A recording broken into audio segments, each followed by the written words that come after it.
Good afternoon everybody and welcome to the stream. I'm Robert from the El Magnifico Games channel, and today we're going to continue the playthrough of the Talos Principle 2. Now, as I always seem to say at the start of these streams, this is a very lore heavy game and it's built on top of another very lore heavy game, and there is no way that I can possibly fill you in on all the details in any sensible amount of time. But I'll give you the cliff notes. Humans are dead. Or at least Homo sapiens are, our species. There was a disease released from some permafrost and it wiped us out. In the time that we had left, we managed to put together some android bodies, but we weren't yet technologically advanced enough to create a human-level artificial intelligence. We solved that problem. As you can see, we're an android in this game. We solved that problem by creating a supercomputer that used an evolutionary genetic algorithm to, iteration by iteration, create more and more intelligent AIs. And it was programmed such that once an AI managed to solve a certain set of tests, then it would be uploaded to one of the android bodies. That took place. It took a lot longer than they originally thought, but a few hundred years after humans had gone extinct, the first android woke up and she called herself Athena. She then woke up a few more androids, and she did that by combining several of the, well, rather, the last generation of AIs. Their data was collectively uploaded to a single database, and then when waking new androids up, they create a new AI from that population. Because again, it's a genetic algorithm. That way they're able to create a very large number of unique individuals, all of whom should have a human level intelligence. Anyway, the first 12 of them and the first android to wake up, Athena, made 13. The 12 were called the companions, I believe. I may be misremembering that. And she was known as the founder. They created a city called New Jerusalem, because after they had used up the 13 android bodies, well, there's multiple reasons why they made the city, but one thing of note is that after they'd used up the 13 android bodies that remained, that humans had left behind, they needed to create more, and for that they need infrastructure. So they started building a city and exploiting resources nearby, etc., until they could start building more androids. All very well and good. But then once their population got quite a bit larger, they decided to found a second city called New Alexandria. The first city was called New Jerusalem, I'm not sure if I mentioned that. The second city was called New Alexandria, and due to a design flaw in part of the city's generator, I believe, there was a big explosion, lots of loss of life, and then they lost their drive to, that is collectively, the population lost their drive to expand, exploit, and even properly maintain things. They stopped advancing technologically as well, because they became too scared. They became too timid. They thought, and they often drew the comparison to the original humans, because they called themselves humans. The Homo sapiens, us. The fact that their global warming, which was caused by environmental, which was linked to environmental damage, ultimately released the disease from the permafrost and wiped them out, and they saw that as a good example of why you must be a responsible custodian and you must limit your impact upon the environment. And that all got turned around as an excuse to stop advancing, basically, and as I say, even stop maintaining properly. We are android number 1000. The founder, Athena, originally set a goal to reach 1,000 individuals, but at some point that was turned into a limit to have no more than 1,000 individuals. Therefore, we represent, in theory, the last android to be built. Athena herself left New Jerusalem after they went conservative, because she didn't feel that was the right path to follow. Although she never told anyone why she left. Her boyfriend met her. He told everyone he was going on a research trip. They built a daughter together, which no one in New Jerusalem knew about. And then they started massively innovating. And it seems they managed to achieve a far greater technological sophistication than the whole population in New Jerusalem had hitherto managed. On the day that we were turned on for the first time, our completion day, that was also the completion of the so-called goal to reach 1,000. There was a celebration.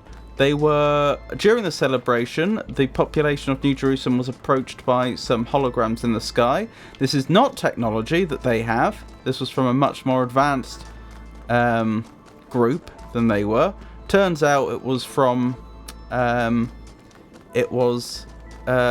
coming from the island that Athena and her boyfriend Cornelius and their daughter Miranda had settled, although we didn't know that at the time. A figure calling himself Prometheus, who was a giant hologram, invited us to the island. We got here, found all this advanced tech, didn't yet know it had anything to do with Athena when we first got there.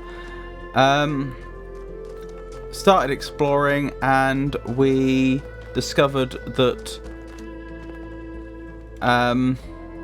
there were other holograms, Pandora and the Sphinx. The Sphinx was always giving us cautionary tales from Greek mythology. Pandora was outright hostile to our presence. Maybe hostile, slightly strong of a word, but only slightly. She was not happy that we were there. So we had these 3 different holograms. We found out that Athena had been here. Cornelius had... Oh, sorry, there was an accident. We found out much later on, and Miranda had died. And that was before Cornelius came back to New Jerusalem. When Cornelius did come back to New Jerusalem, he just told everybody that he'd been on a research trip, didn't tell anyone what had happened with Athena or their daughter, and he just went into a quiet life of research.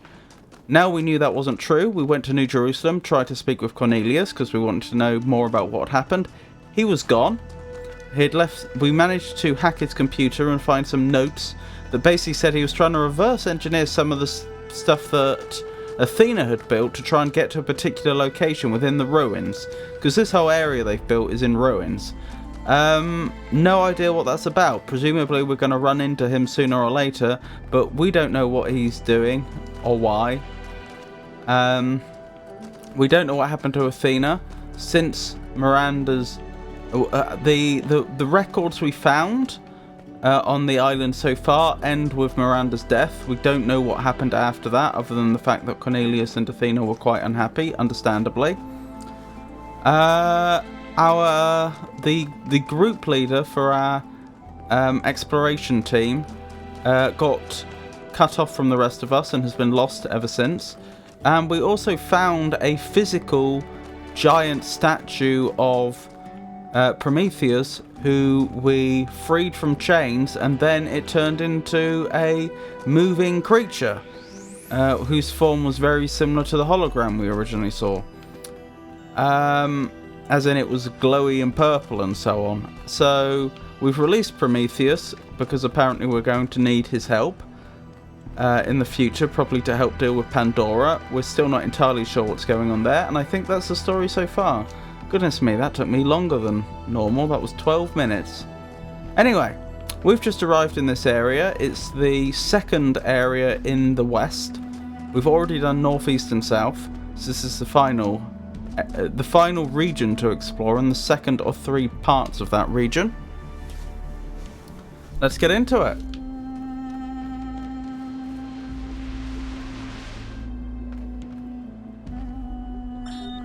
Hello there, Byron. What can I do for you?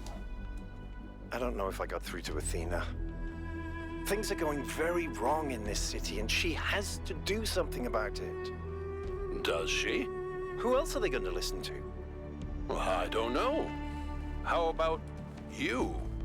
I'm an explorer, Cornelius, not a leader. I don't know how to convince anyone. So? Do you think Athena and I are somehow different? We're just people, Byron. We're no wiser than you are, just a little older. Goodness. How did that recording get here? Because that came from New Jerusalem after Cornelius had returned.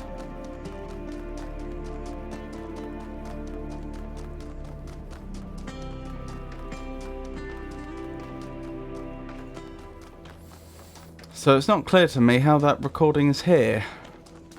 Anywho, on to the first puzzle.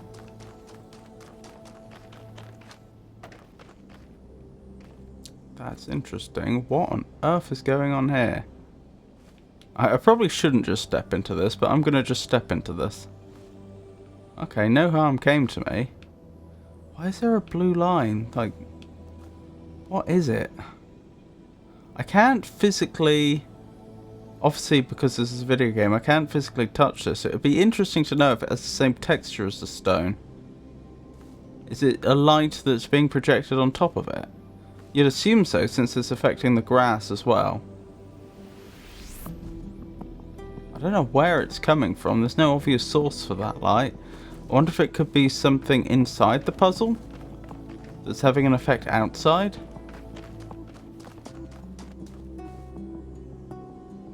Maybe whatever that is. Alright, let's have a look. Universal activation. Activator. That's a new one. We've not come across that before. That'll be the gimmick, as it were, of this area, I suppose. So does this activate an area around a field? And what does activate mean in this context?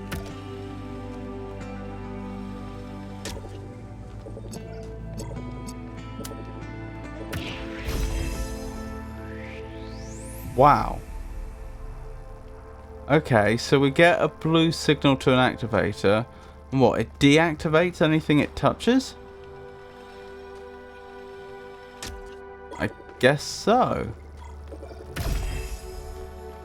Wait, what? Why did that get dropped? Oh, maybe I did it accidentally, I'm not sure. Maybe I accidentally depressed that button too much. That's my best guess.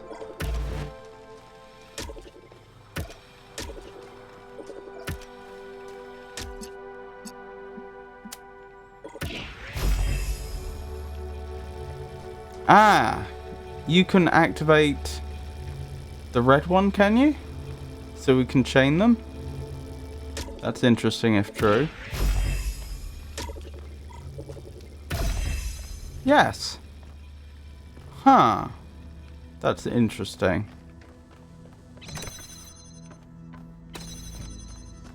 That's very interesting. Maybe this doesn't disable but toggles states.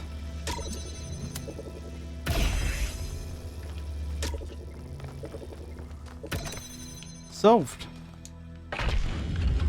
So I just had to make sure that the red activator, while it would be bootstrapped... I just wanted to say that I appreciate the work all of you have been doing. I know I'm not a natural leader like Byron, but it means a lot to me that you've stuck with me. That's an interesting juxtaposition. Byron saying he's not a leader, and Alcatraz calling him a natural leader. What was I thinking? Yeah, the trick was to have the red activator bootstrapped by the blue activator, but then once the force field was down, it could get its own signal and become self-sufficient.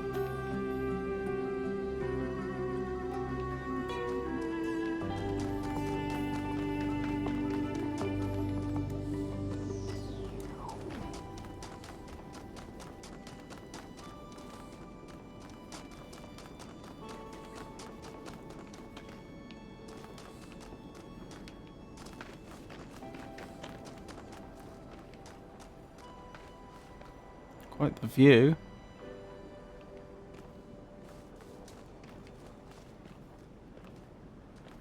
Oh, hello there. We have conversation. Hey, 1K. Anything I can do for you? Giant statues, creepy or inspiring?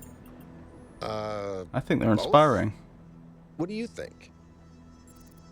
Creepy, inspiring, both. They are pretty impressive. It would have taken our ancestors years to make these. Athena probably just made them in a day. That's all.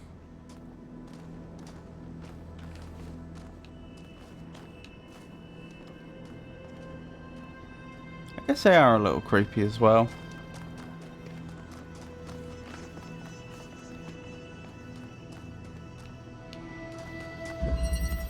Chain reaction. Right, this will probably be like the previous one then, but using more. Can I lower this?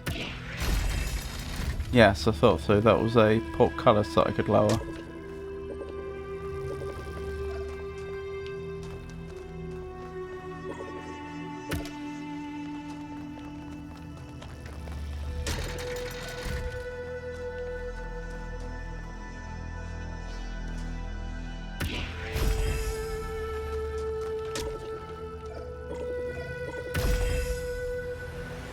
Not quite managed it.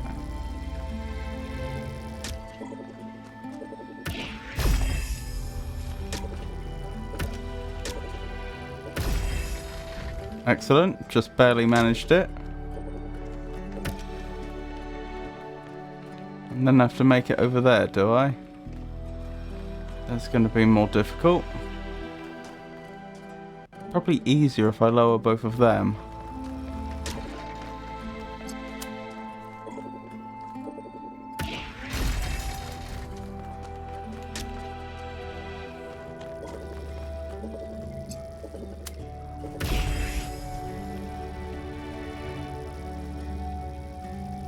Oh, you don't lower. Okay. Is there some way I could have known that? Ah, it's not got the thing at the bottom. That's how I would have known that. Okay. That's fine then.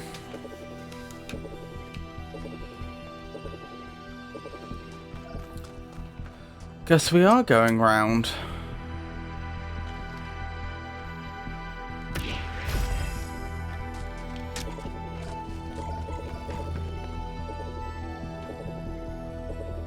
The problem is, this doesn't look... I'm really dubious that we're going to be able to combine the circles. Yeah, not even close. In such a way that they cover a large enough length.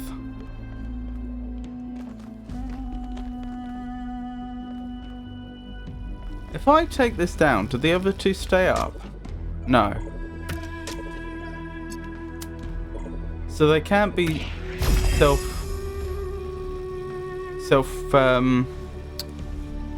self-reinforcing. The fact that this one is on and the fact that this one is on does not mean that they can keep each other on and I can take the power away from this one. I was wondering if by chain reaction I could like take this one and put it over here or something. But no, I guess not. And you know, just like keep taking the one on the far side and walking it closer.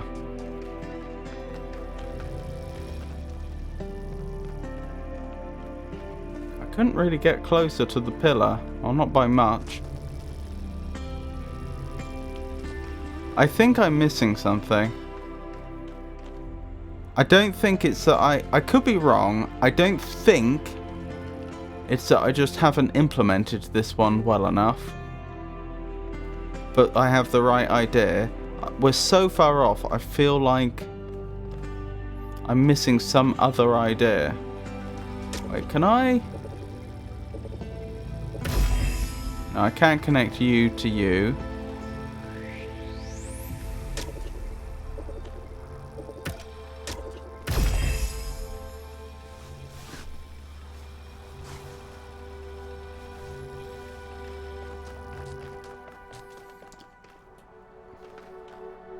Actually, no, maybe this is the right idea.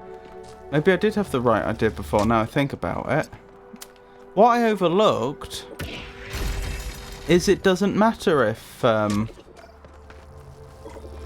there's a fence here that can't be lowered, because the field that these activators generate will move through.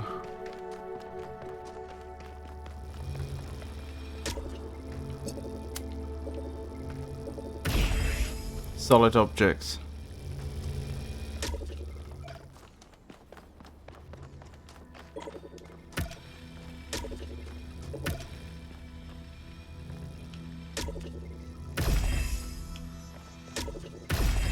There we go. That was a good one. Quite straightforward in the end, once you see it.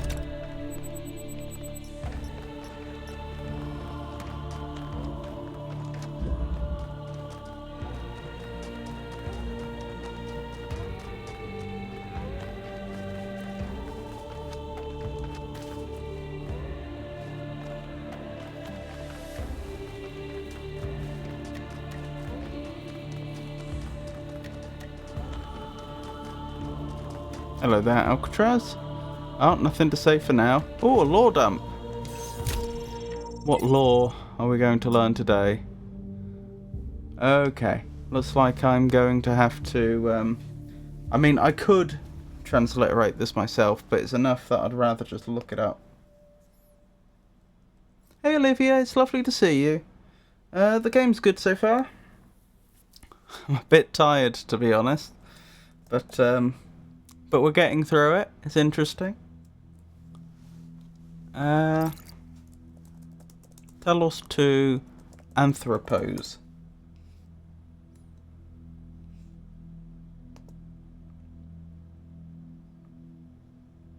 Right, what does that ASCII turn into? Truth sublime, the giant anthropos can and must be made whole, his parts redeemed and restored, and his vision turned to the stars. This is the sole commandment you must obey. Interesting. That was a lot of numbers. Yes. Are you familiar with ASCII?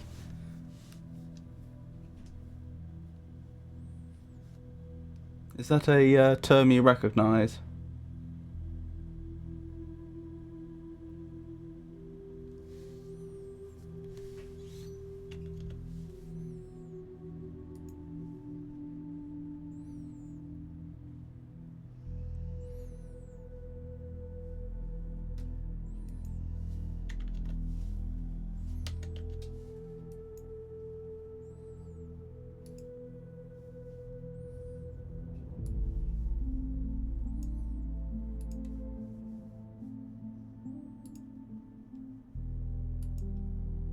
No, it's not. Are you familiar with binary?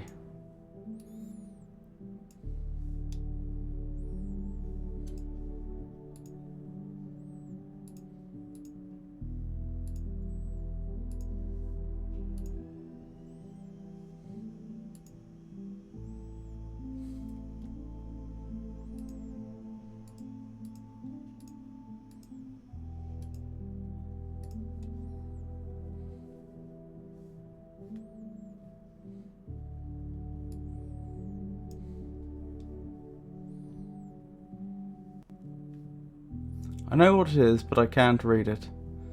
What would you say it is?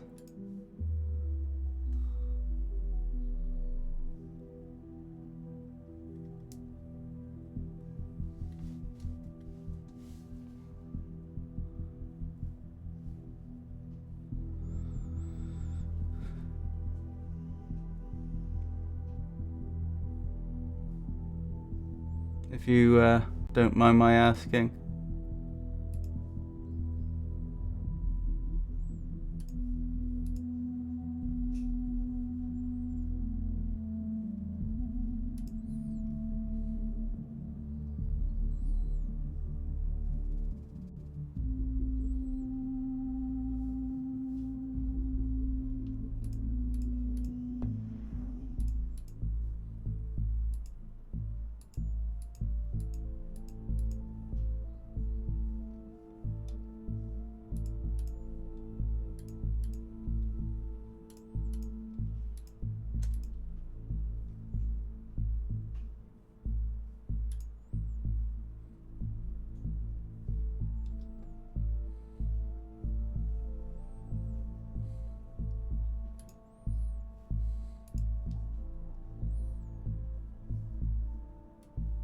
I'm sorry, my connection is bad. What was the question? I was asking, what would you say binary is, then? If you don't mind my asking.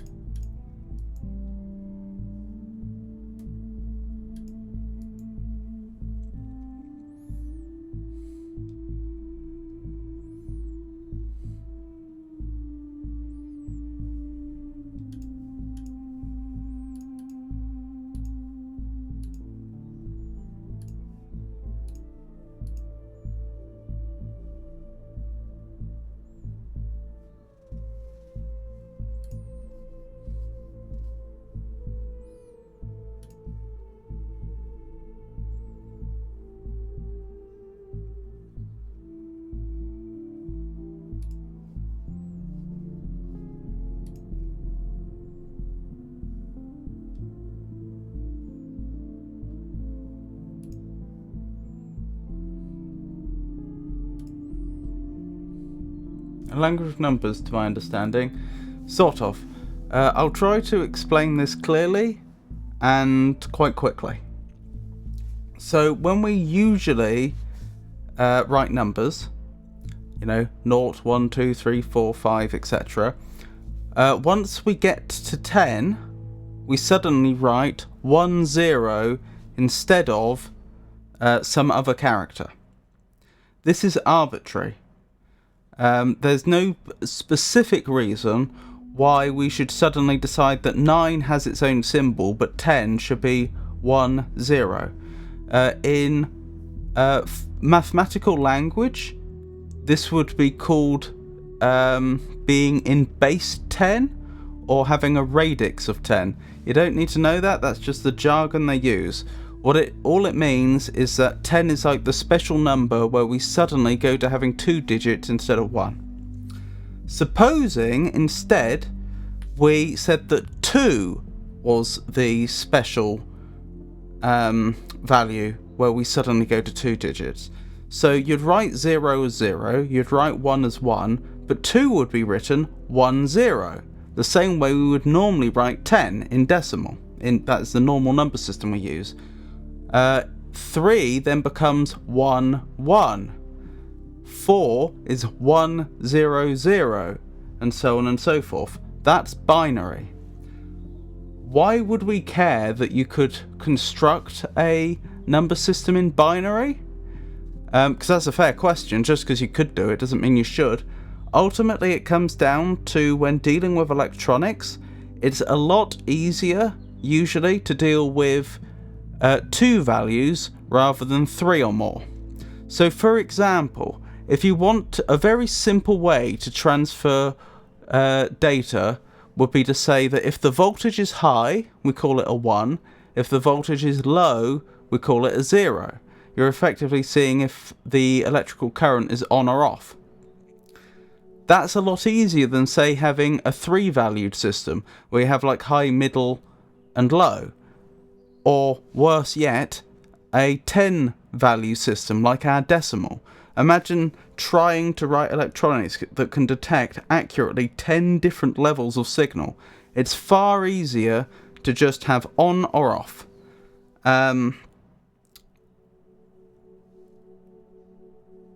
That extends to other electronics. It's not just electrical signals. It's things like how you would store data on a old-fashioned hard disk, which actually uses magnetism. You just have 2 values. You have 2. You just check the magnetic field at a particular point on a spinning disk to see whether it's got, whether it's got a magnetic north charge or it's not a charge, is it? Magnetic north field or a magnetic south field, for example. So basically, the problem we faced is once we start trying to do things on computers, it makes a lot of sense to just work with 2 values, which is binary, and that's the connection to a computer.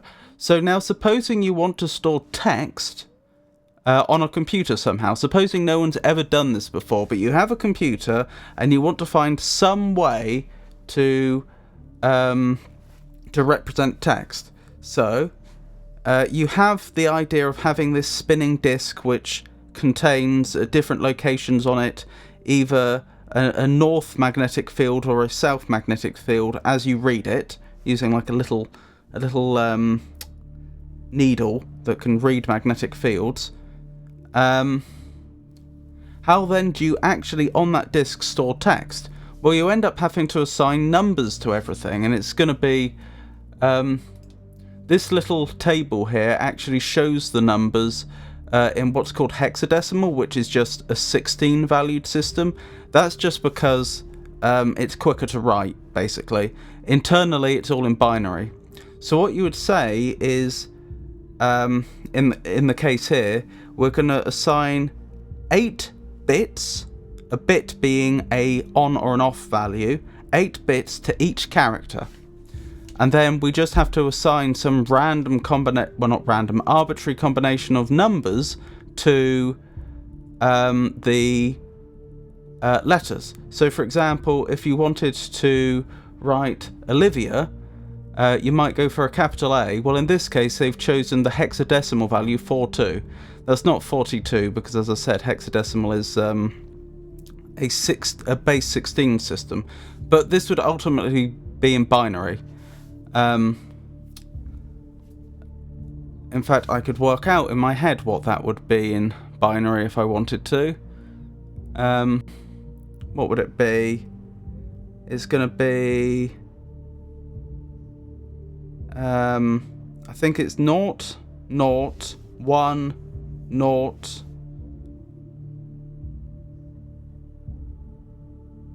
1.0.1. I may have miscalculated that. But yeah.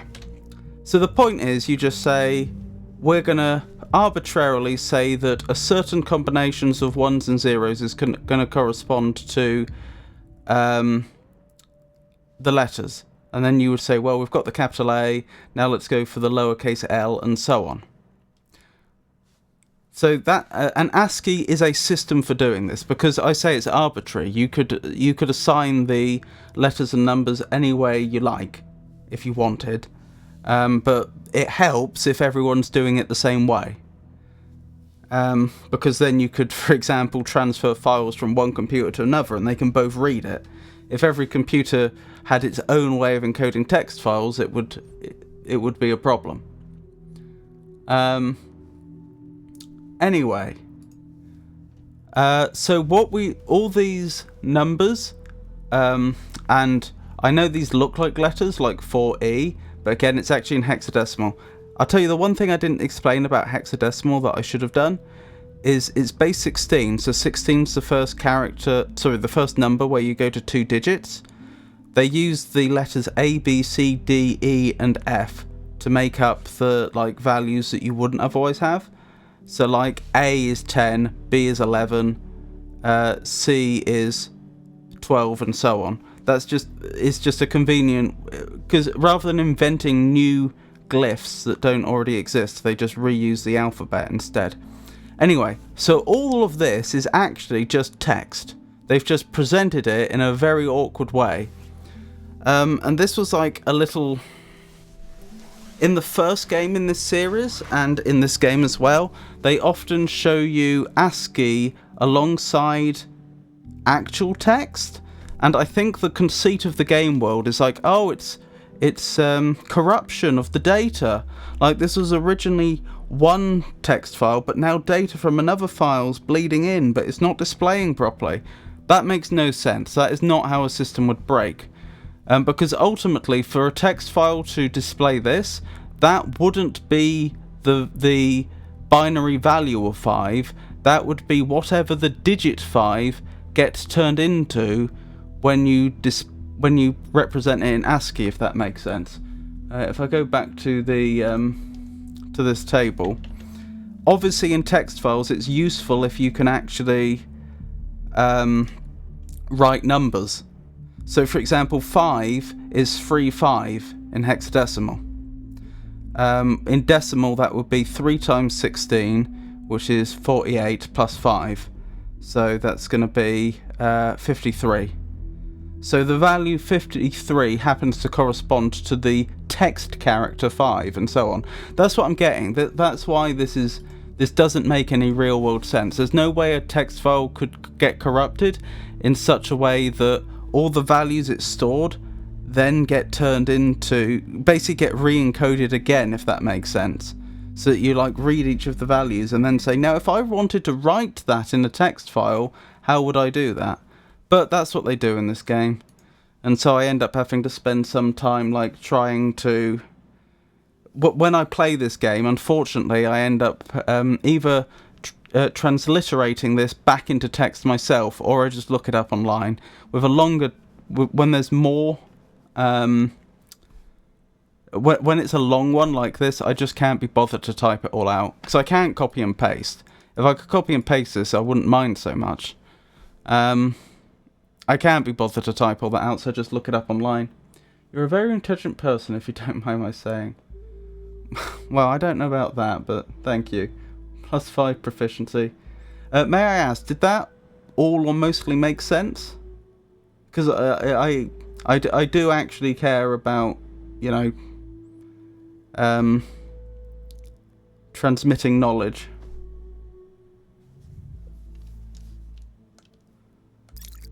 Anyway, that's what's going on there, and as I say, if you were actually to take all that, according to this website, if you were to take all that and you were to work out what it actually says, it says, truth sublime, the giant anthropos can and must be made whole, his parts redeemed and restored, and his vision turned to the stars. This is the sole commandment you must obey.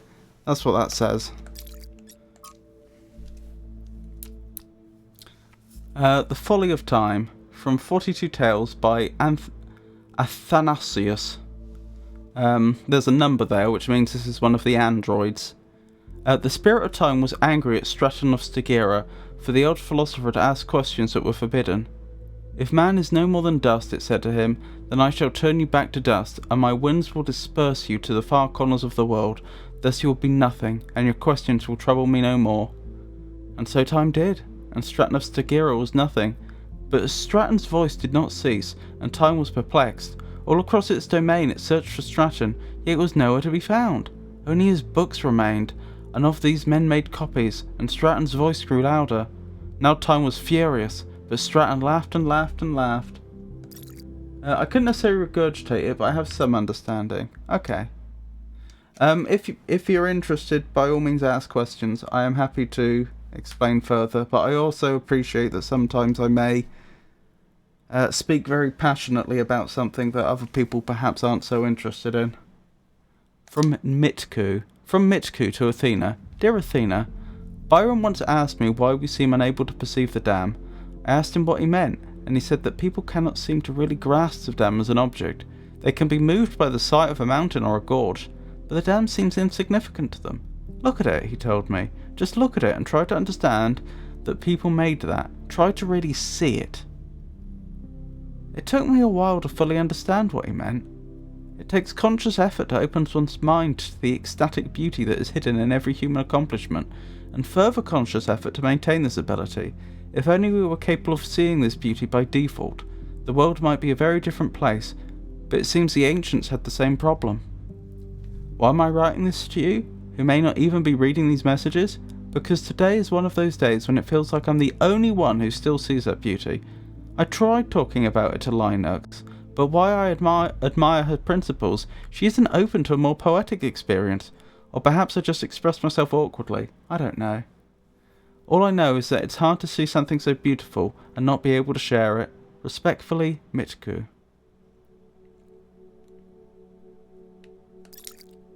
Interesting one. This is where we are, incidentally. Beautiful view. That looks like a sprite. I might actually break off what I was doing and chase that sprite. I don't know where it's going to lead us.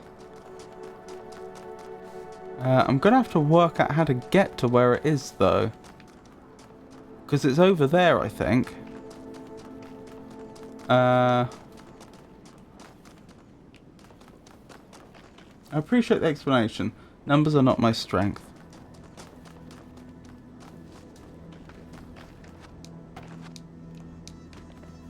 It's okay. I often joke that I just need to be able to count to 32. It's funny you should say that, because 32 is actually 2 to the power 5, which means it's a number. The powers of 2, that is like 2, 4, 8, 16, 32, 64, and so on, timesing by 2. Timesing 2 by itself a certain number of times. They come up a lot in computing. Referring to how many teeth the average person has. Oh, I see. That makes sense.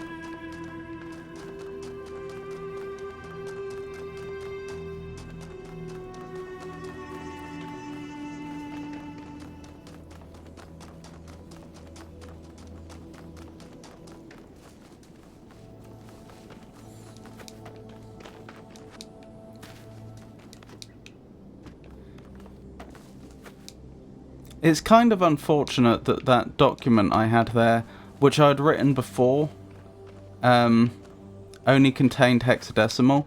It would have been a lot easier to explain if I just hadn't mentioned hexadecimal, or if hadn't had to have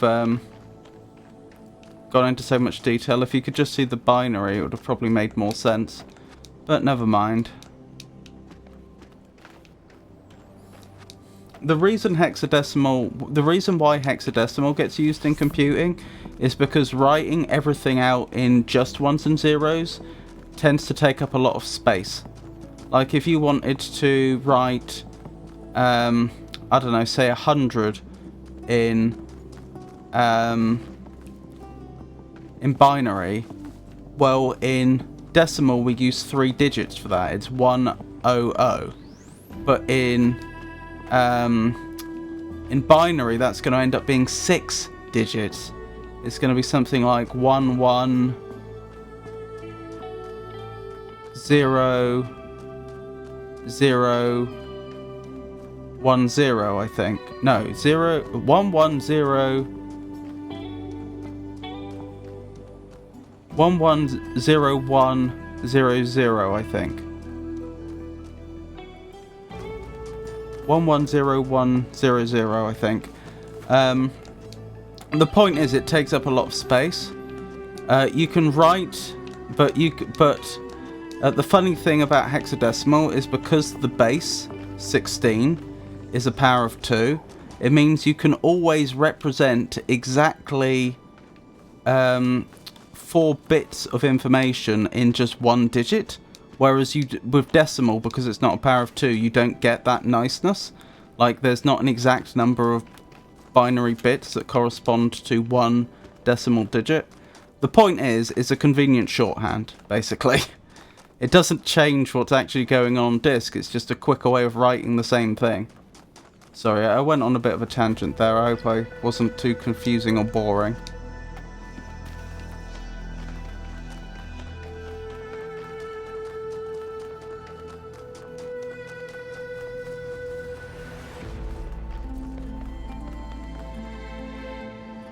I can see it right there, I just don't know how to get to it.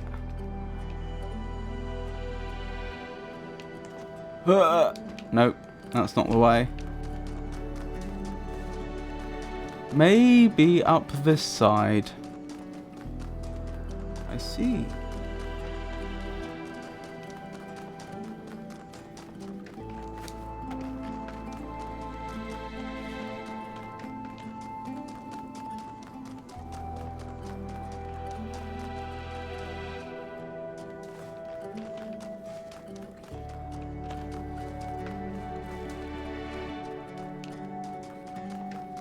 I find it really frustrating that they don't do a better job of teaching computing, because believe me, a lot of it is really, really simple. And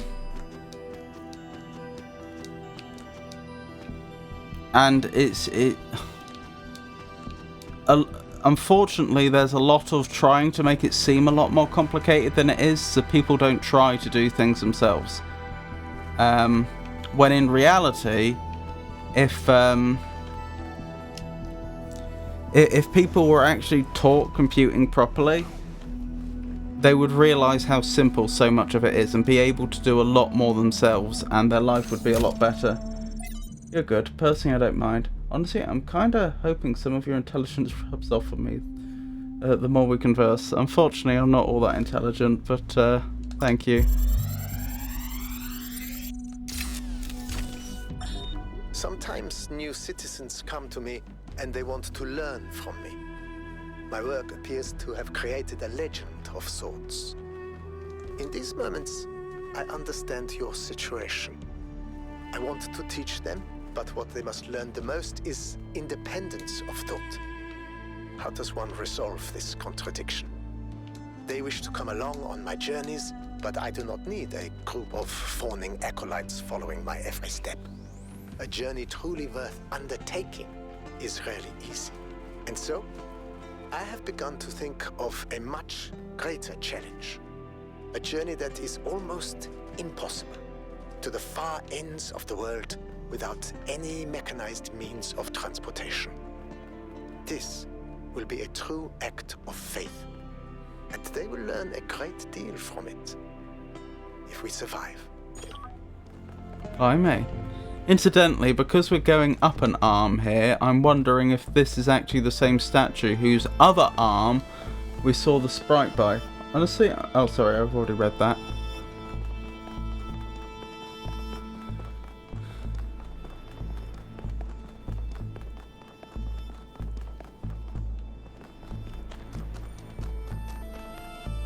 keeps going. Am I not above the sprite by now?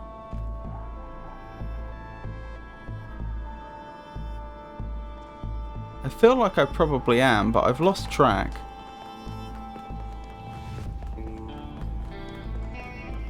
I've lost track of where it was.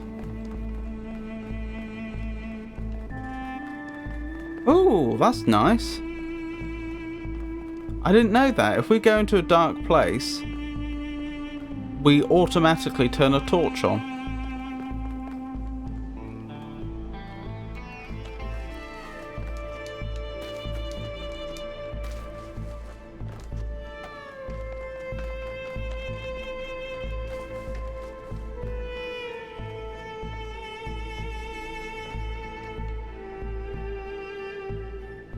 I feel like we must be well above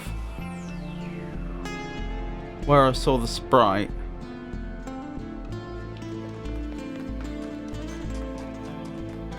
Beautiful scenery, isn't it?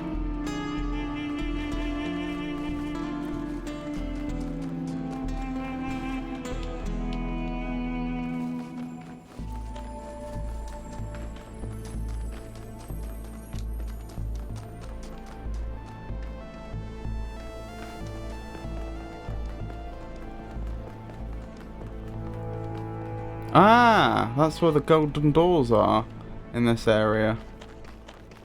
I see. I was wondering about that.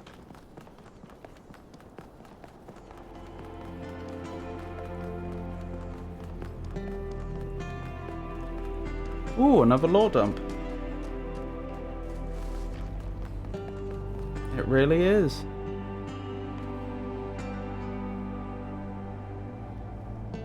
The artist did well. Yeah. And the musicians. What have we got here then? The New Theology 2. From the New Theology by George Bernard Shaw. When you are asked, where is God? Who is God? Stand up and say, I am God and here is God. Not as yet completed, but still advancing towards completion. Just insomuch as I am working for the purpose of the universe, working for the good of the whole of society and the whole world, instead of merely looking after my personal ends. In that way, we get rid of the old contradiction. We begin to perceive that the evil of the world is a thing that will finally be evolved out of the world, that it was not brought into the world by malice and cruelty, but by an entirely benevolent designer that had not as yet discovered how to carry out its benevolent intention. In that way, I think we may have to turn towards the future with greater hope. Cornelius. My brother Eustachius told me that he thought this passage was beautiful, but also diminished the connection to the sublime he felt when simply looking at the world itself. What do you think? Miranda. I agree with Shaw's sentiment, but I don't know if the miracle of existence, the beauty of creation, is exactly the same as the human sublime. If that makes sense. If that makes sense. I don't want to look at the universe and see myself reflected. Even a future me. Miranda. Okay, another attempt at explaining. The beauty of the universe and the beauty of what we can accomplish within it are two related but separate things, and the separation matters, so I'm not sure how to express this any better. Founding 12. From Hypatia's Journals, Volume 1, The Founding of New Jerusalem, Day 1012. I am now cohabiting with Cerebi. This is by choice, not necessity. It's strange but pleasant to find your life so enmeshed with that of another person. What we both came to realise is that together we are more than the sum of our parts. Something emerges from our interactions that is wholly transcendent, unique and necessary. Then there's some more of that ASCII. I had observed this before between Athena and Cornelius, but experiencing it yourself is quite the revelation. Let's see if I can... Oops. Let's see if I can find the transliteration of that ASCII online. As I say, I can do it by hand if I have to. I'd just rather not.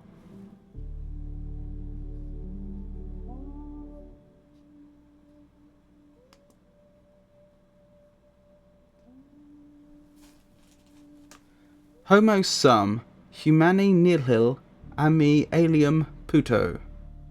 I am human, and I think Nothing human is alien to me. That's actually quite profound.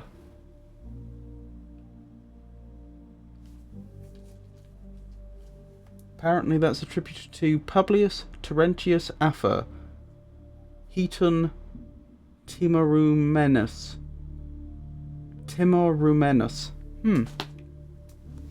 So that was probably Roman then. Here's another audio log from Trevor. Actually, let me issue a correction, okay? I said Alexandra doesn't see the bad stuff about humanity. But she does. She sees it, and somehow she sees past it. She doesn't ignore it. She can just see one step farther. Like, there's this mountain of garbage ahead of us, right? And that's all most of us will ever see. And she somehow sees beyond to, I don't know, the promised land? I don't do metaphors, or similes, or whatever this is. I mean, you don't care. I'm dead, and you're a robot. But her ability to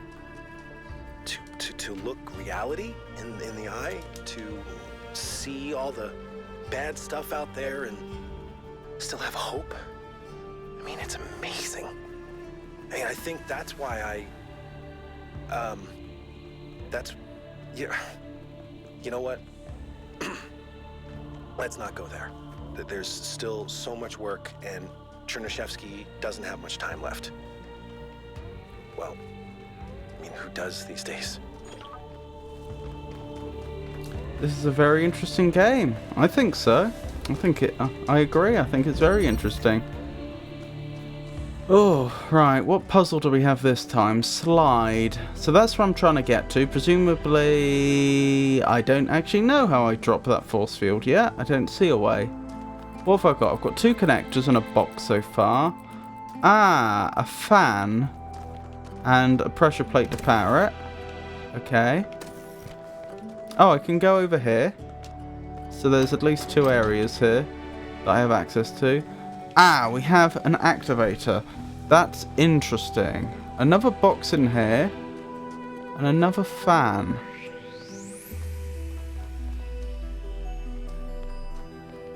Presumably the only way I can power the fan is using the activator. Now, I remember that this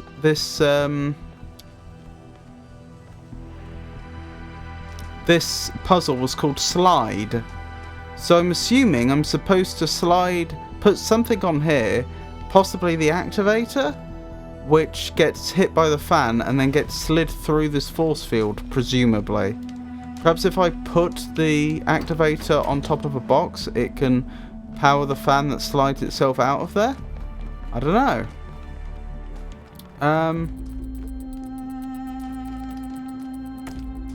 For the moment, let's put that on there, and I'll go up here and see if anything else becomes apparent. Ah, okay. Right. I think I can at least see one step we could do from here. If I move this over here, it can drop that force field, which will allow us to get access to the other box. I don't have the whole puzzle solved yet. I can just see what is likely one step along the way. So the issue is, how do I get power using this connector? How do I get power from here to that activator, given that there's all this stuff in the way? We just use the fan to raise the connector up in the air. So you can see the power is getting to the connector alright, but it can't get to the activator. But once I turn the fan on, that goes in the air, and the activator gets powered, which drops the force field. So that's how I get this box. The question then becomes what I do from here. I'm curious if I can get power here.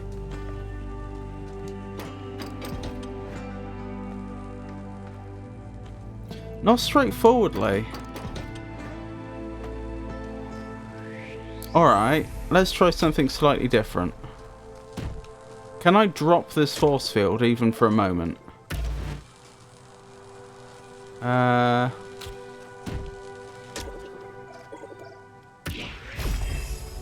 Nearly.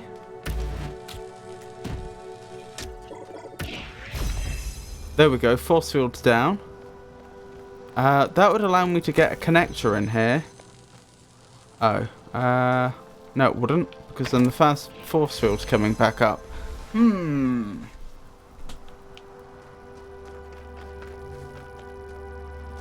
I take the box out of here? Is it possible to do basically what I've just done but without the box? Doesn't look like it. Looks like the box was actually necessary.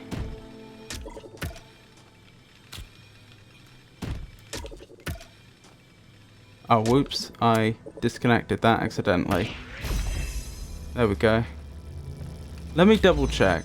Was it actually not possible to get a signal here, or did I disconnect it?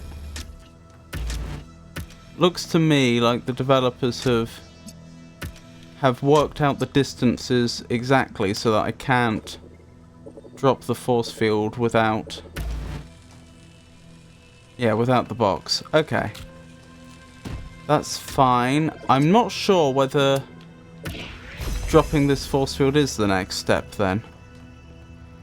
I'm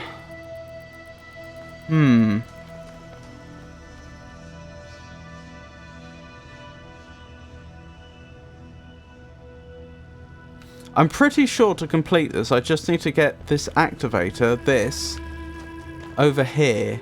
But I need to get it through the force field, which is the difficult part.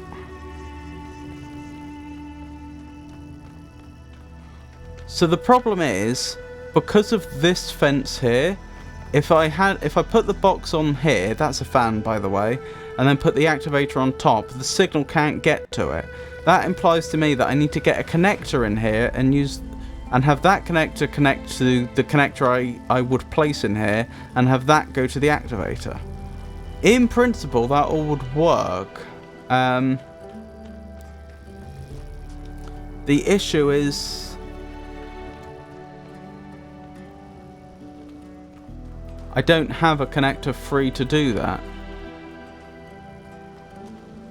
And I need this to remain down, this force field to remain down, so that I could move items in or out of here.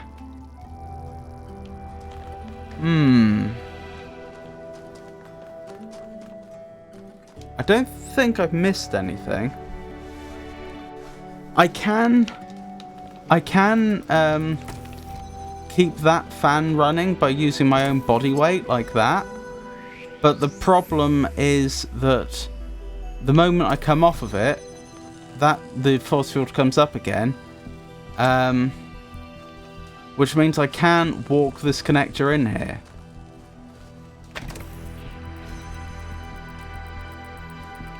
Oh!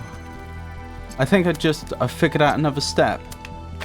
Once that force field is down, I can then have another connector providing the connection through where the force field would be, and that should become self-sustaining. There we go. Because the activator, which is dropping the force field, is still getting power. Which means this is freed up.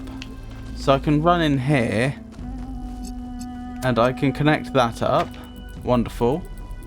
Let's hope I'm right, or I may be just about to break the puzzle in such a way that I can't solve it anymore. Hang on, wrong one. Oh, I think I did make one minor mistake. I should have moved these over to the position I ultimately want them to be in. There we go. Right, I think if I stand on here, this will go into the air. This should get a signal to that connector once this is in the air. That connector will then send a signal to the activator, which will turn the fan on, and these should slide through here. And once the activator gets close to the force field, it should drop it. Let's see if that's what happens. That is exactly what happened. And so now this is trivial. Down. That would indeed be unfortunate. It is possible to do I that. must admit, these truly are astonishing sights. It's But the what mayor. on earth is any of it good for? Why not just let mountains be mountains? Interesting question. Yeah, the developers have done really quite a good job of making it hard for you to get yourself completely stuck, but it can happen. There are puzzles where if you make a where you can get the puzzle into such a position where it's not possible to solve it anymore, and there is a reset button you can press, which will put the puzzle back to the start, so that you can never lose the game because of it, but you may end up having to like redo a bunch of a puzzle because you accidentally got yourself stuck. Find my sprite and follow it until it leads you back to me. Right, this is where the sprite wants to go. The issue is I was looking for a way to get to the sprite, but I couldn't figure out where it was. If you recall, I saw the sprite in the world, but it was up high and I just didn't know how to get there. Incidentally, I don't know where I'm going. I'm just walking around seeing what I find. We'll do 7 when we get to it. Ooh, that looks like a hologram. That's interesting. If I could get over there, there might be an audio log there. That the torch has just switched on. Oh, this is exactly what I'm talking about. This will be a audio log. Sometimes they have these holograms in the world, and when you walk into them, you then hear a recording of the people as they were at the time. So this is probably Cornelius, Athena, and Miranda, their daughter. All right, she's booting up. Almost there. Oh, this was her birth. Hello. I was in a dream, and a voice spoke to me from the sky. He said you were old friends of his. Who are you? My name is Athena. I am your mother. And I'm Cornelius, your father. Thank you for creating me. I've not existed for very long, but so far it seems wonderful. I hope it's not a strange question, but, who am I? You can be whoever you want to be. And no matter what you choose, you will be loved and cherished and supported. We will always be there for you, and I promise, we will show you a world full of miracles. Would you like to pick a name? I think I would like to be called Miranda. What a touching birth.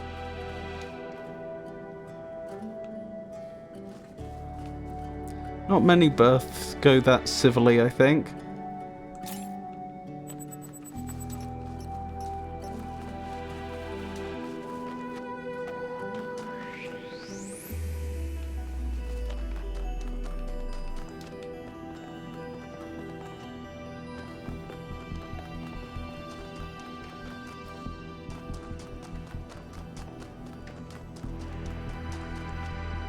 Sorry, I'm trying to... I am a little lost. I'm trying to find my way back to where that sprite was so that I can once again try and find my way over to it. Oh, we're close. I remember stumbling across 3 when I was looking before.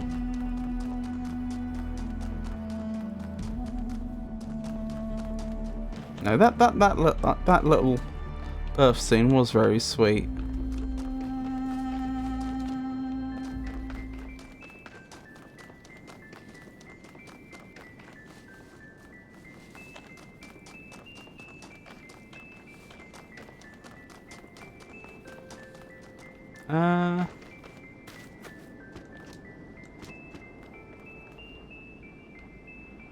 Where was the sprite?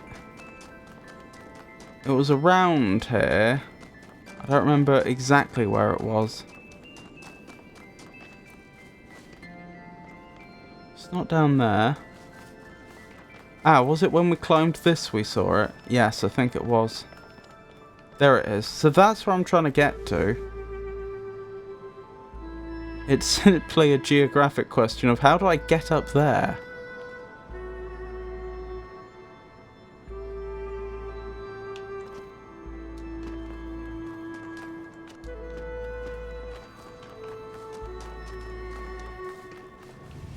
Ah, around here possibly. Careful. Maybe not. This side? Nope.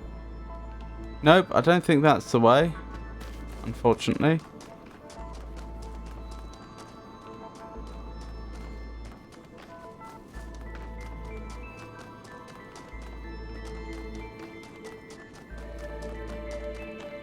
I'm determined to find my way to that sprite.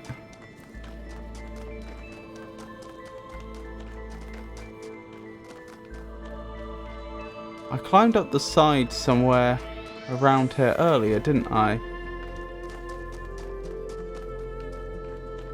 I've forgotten exactly where that was. Oh, I was up there, wasn't I? So it's probably just round here. Yes, this looks promising. This looks climbable.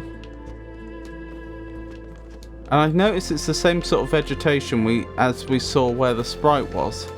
So again, that's a good sign.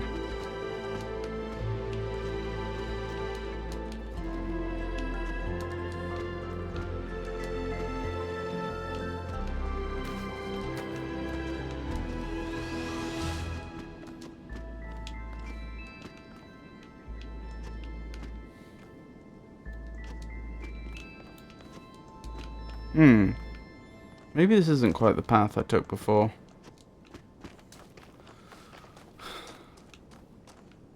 I definitely got up there before.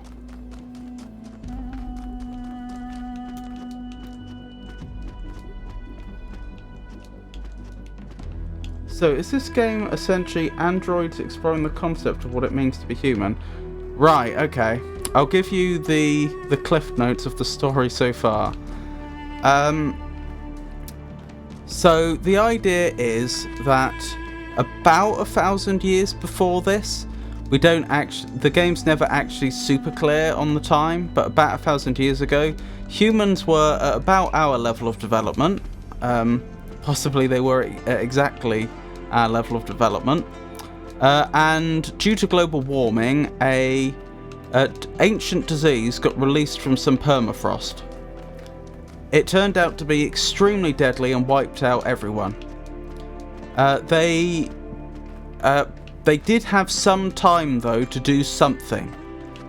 What they did was they built some android bodies, but they didn't yet have the knowledge to create a human-level artificial intelligence. So what they did instead is they created a supercomputer that was running a genetic evolutionary algorithm to iteration by iteration create more and more intelligent artificial intelligences. And then once a sufficiently once an artificial intelligence was created that was able to pass a series of tests within the simulation on the supercomputer, it would get uploaded to the first android body. That happened. It took a lot longer than humans thought it would take. It ended up taking a few hundred years for that process to complete, but they did manage it. The program completed, and the first android to be woken up, that is the one whose intelligence managed to pass all the tests. She called herself Athena. That was the same Athena we just saw in that birthing scene. There were 12 other android bodies that were still functional after all those hundreds of years. So she became known as the founder, and the other 12 ended up becoming known as the companions, and she woke them all up. The way she did that was that it was a genetic evolutionary algorithm, as I said, and so there were a bunch of other last generation intelligences that should have been of a similar level of intelligence. that didn't quite pass the tests, basically. And because it's a genetic algorithm, you can combine them. So using the last generation of AIs, you can basically mix and match them and create not an infinite number of new individuals, but a very, very, very large number of unique new individuals, all of whom should be about as intelligent as a human being. So that's where she was getting the AIs from to put into the android bodies. So then suddenly there were 13 of them in this world, with basically nothing. And so then they set about building infrastructure, because they needed to be able to manufacture things to repair themselves and ultimately build new individuals. Which they did. They ended up founding a city they called New Jerusalem. We've been there in game. And I could go on and tell you more about the game's story, but I think that should be enough to at least answer your question about what's going on here. So they very much are wrestling with the question of what it means to be human, but that's why they're wrestling with the question. Oh, I should say, this part of the same project where they created the supercomputer that was evolving the more and more intelligent artificial intelligences, they also had an archive project. So they've saved as much information as they possibly could of humans before they were wiped out. Now this is obviously literature, music, and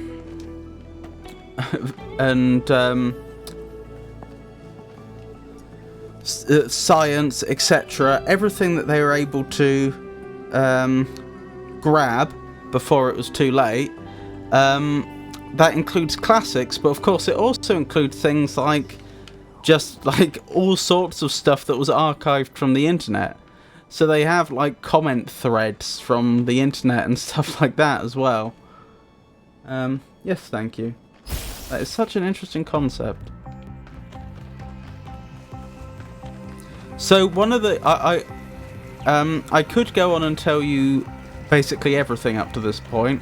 Unless you want me to, I won't, but I will tell you one more thing because it's quite important. Where's that sprite gone? There you are.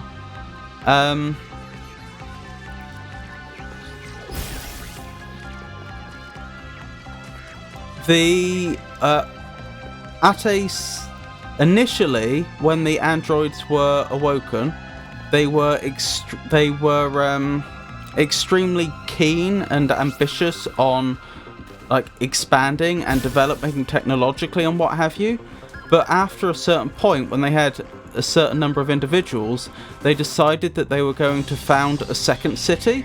They already had New Jerusalem, and they decided to create New Alexandria. But there was an accident there, and a lot of people died, and a lot of people took it as a sign that they were a lot of people took it as a sign of the dangers of being overly... What, seriously? You want me to grab that in midair? I don't know why I've been launched in the air, but okay. A lot of people took it as a sign of the danger of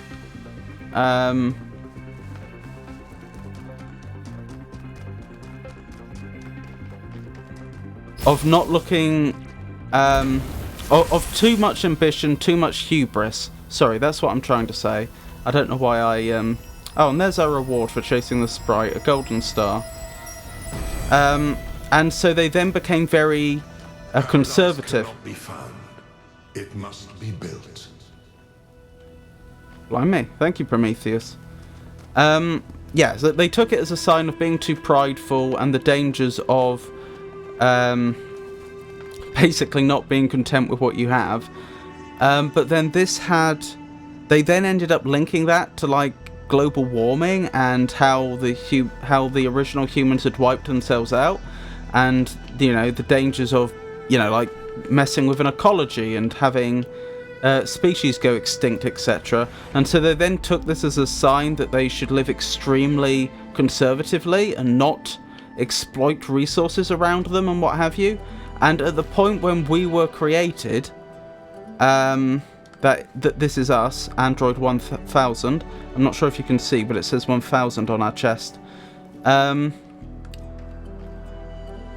We found New Jerusalem struggling, like they were having major energy problems just powering everything, and they weren't maintaining things like they should have been. Things were breaking, and this was all because for like a few hundred years they haven't been doing the things they should have been doing to keep going. They should have been out there sending people to find more ore deposits and mining it. They should have been going out there to find people to find, or they should have sent people out to find new energy sources.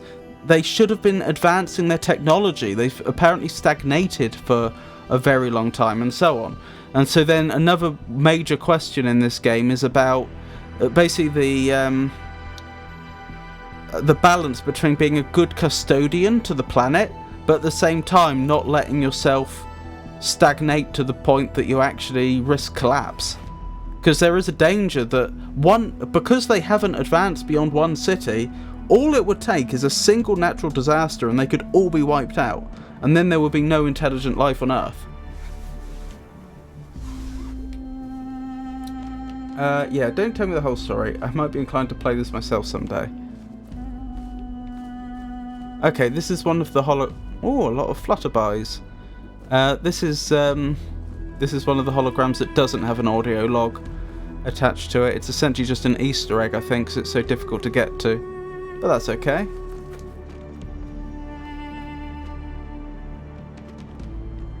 Sorry, I hope I only just saw your message about don't tell me the whole story. I might be inclined to play this myself one day. I hope I didn't spoil too much. My dad would really enjoy this game, I think. This is the second game in the series. There is a first game. To be honest, it perhaps isn't as impressive as this one in terms of like graphics and music, and there is quite a lot of story to it, but like you have to. It's not so in your face. You actually have to like look for it. But it basically sets up the conditions for this game. I think it's a very good game. I would thoroughly recommend the Talos Principle 1 and 2.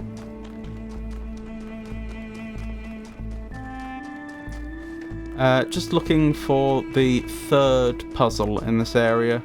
Now that I've managed to chase down that sprite. I don't think so. You just got me interested.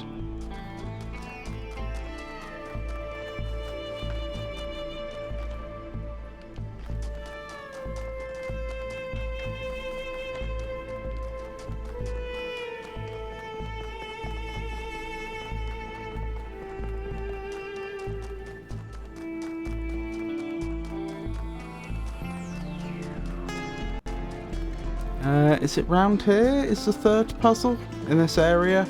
Yes, found it. Permeability. Okay. I mean, I know what it means to be permeable. It means to allow something to pass through. I'm not entirely sure what it means in this context, though. Right, this is our ultimate goal. We're always with this type of puzzle. There are a few different types of puzzle in this game. With this type of puzzle, which is the main type, we're trying to get to this terminal to put our hand on it. There's a force field in our way, and I see no mechanism to drop the force field. So that's a good indicator that I'm supposed to use this activator to do it. It's a blue activator, so I'm going to need a blue producer. There's our blue producer. So I can send a signal from that blue producer to this activator, and it will drop any force fields it touches. But obviously there's no way I can directly get that blue producer to power the activator such that the activator is close to this force field, because it'd have to go through a solid wall. My guess, because this is the copper type of wall here, I call it copper because that's what it looks like to me. It's the colour of copper and oxidized copper. I'm guessing I'm supposed to use a device called a driller to make a hole through this. And that's going to be part of the solution. Right. Can I get a signal to this and have it drop this force field? No. Oh, but I can go in here. Sorry, there's a ladder there that I missed. What do we have in here? Another activator and a driller. I didn't think a driller would work for a force field. No, it won't. Interesting. What can I do with an activator if I've no way to get power to it?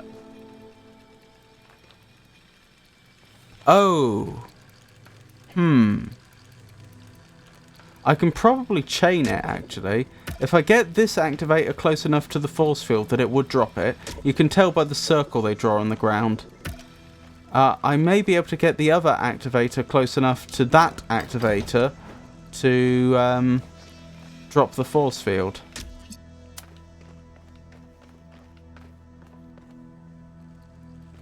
Or not. I don't think this is going to work, no. We'll see what we can do.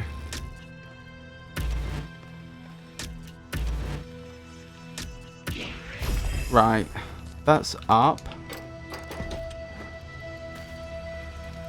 If I dump you here, will you drop the force field? Yes, just. Which means I can get the driller out. With the driller out,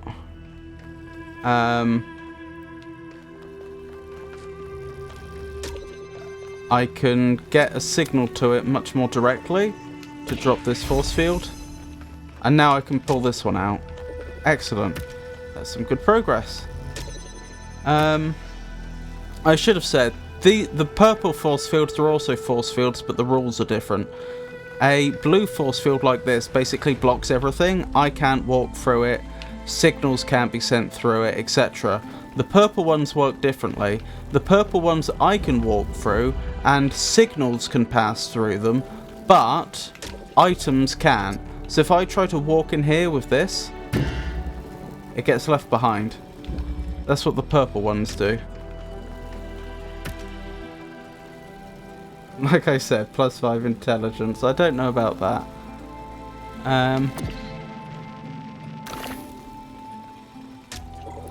Right. I'm still a little unclear on how I do this. Like, I comprehend that I can use the driller to get to, like, activate this one. And then I could, like, activate that one. But that's still a long way off of here, right? How do I go the rest of the distance? I can drill a hole on this side of the wall, which would be ideal.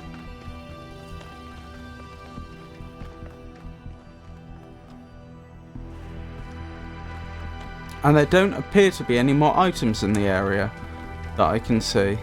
So in theory I have every item I'm ever going to have. What was this one called again? Usually the names are a clue. Permeability. Oh, I get it. Sorry, that's the clue I needed. You know, I was just telling you about these purple force fields and how you can't take items through them? They're impermeable, you might say. Well, if I drill a hole through a wall, I can plonk an item on the other side. Like so. So now I've got an activator on this side. And that's important because the field that the activator creates will go straight through solid walls, as you can see. In other words, I should now be able to put this activator here and have it drop this force field. I'm off to my sister's for the afternoon. I'll catch you again sometime, I'm sure. Okie dokie, Olivia. It was an absolute pleasure to have you join me. And I hope you have a wonderful day with your sister. Take care.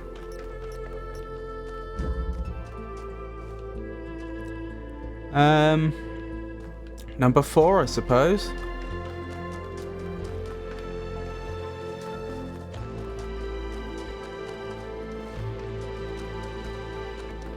That's interesting. That dotted line means that something's already been connected without my intervention. So there's something here that... There's some secret here that, in theory, I could investigate. But I won't do that yet. I'll just get on with the main puzzles. You're very welcome. I appreciate you, Olivia. See you then.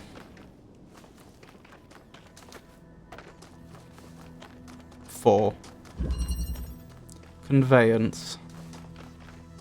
Oh, this is a jammer, which is a much simpler way to bring down a force field. We have an activator here. We have a receiver here and a producer there. We have a connector there. This is where I'm going. Ah, this can be dropped. This is a portcullis. I can tell by the metal at the bottom. I think that's also a portcullis, although it's far enough away that I can't be sure. Oh, that's one of those moving platforms. Interesting. Conveyance. So presumably I'm supposed to set something up moving? I would guess.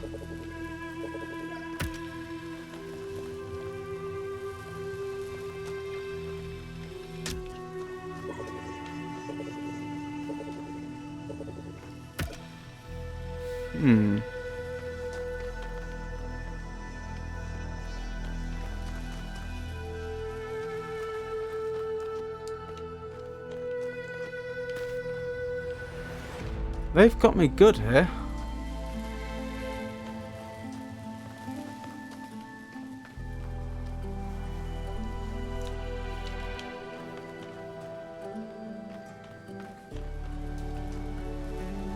This jammer's trapped on this side. Ah, I can jam from here. I get it. So I set this up. I set this up in such a way that it will bring down that force field and that force field. And then I bootstrap it from this side. I drop that force field. And now it should be maintaining, self-sufficient. Excellent. And now, at least the next few steps should be a lot easier. Because I can just use the jammer to drop the force field that's stopping me getting power. Connector, good. Now I can send signals round corners. Where does that's a red moving platform though. Where do I get a red signal from? I don't know. That's not an inverter, is it? No, it's a connector.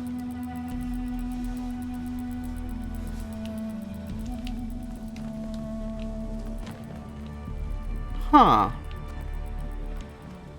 Maybe the activator would power it, since it is called an activator.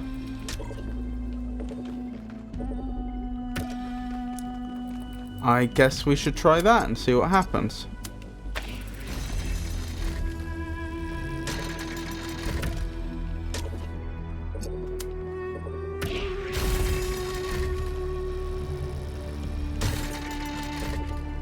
Good, that's progress.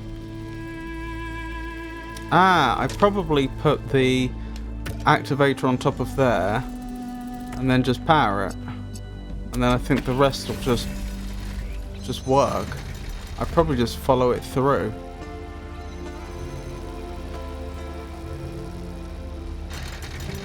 I'm gonna have to be reasonably quick here though. No!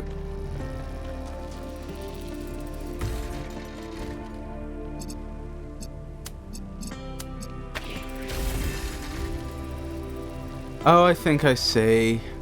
I should have taken the activator off once it got through there.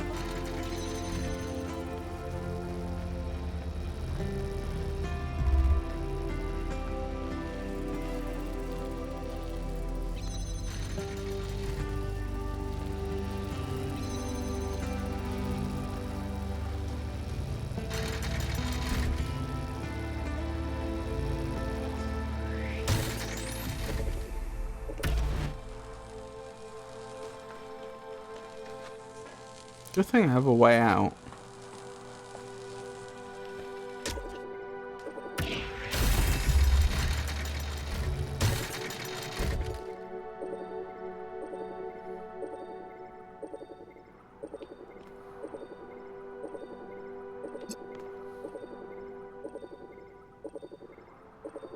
Sorry, I'm trying to, in my head, I'm trying to figure out,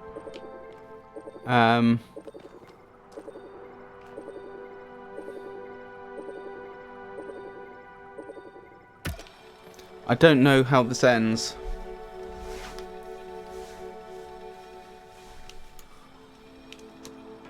I could jump back over there, but then I wouldn't have a way back over here. So I know that's not a good idea.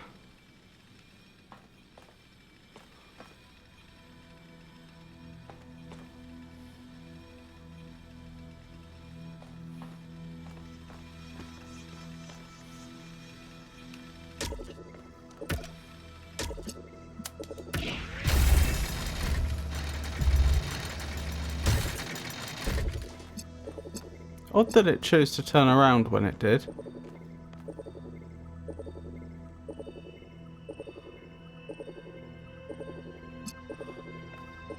I don't have access to a box, do I?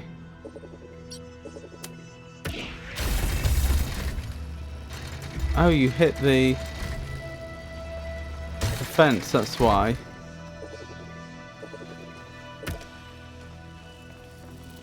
Ah, could this be it?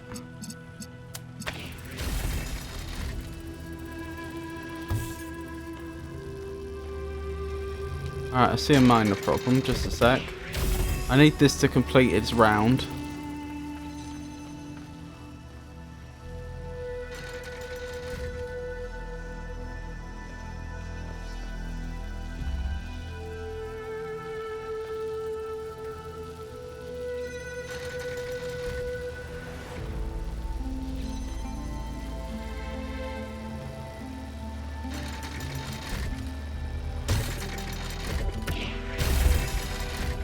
Why have you turned around? That's exactly what I was trying to avoid.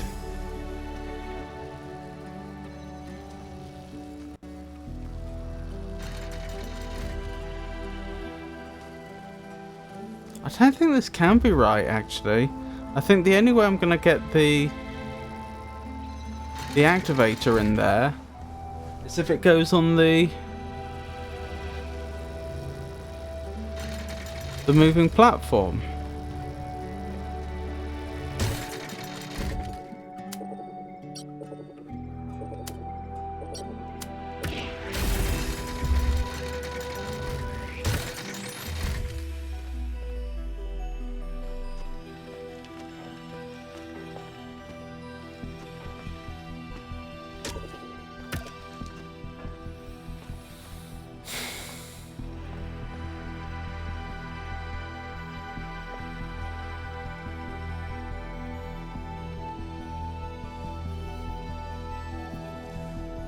Trying to think.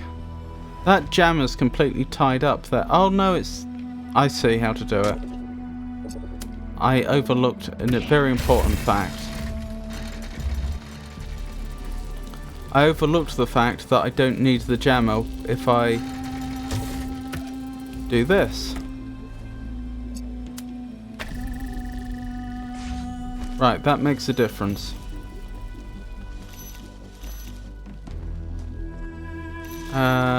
At least I think it does.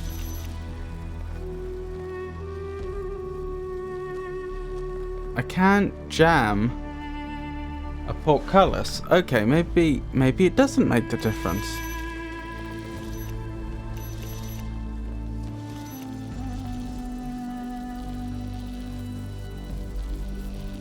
Oh, I can jam the platform, right. Okay, solved it.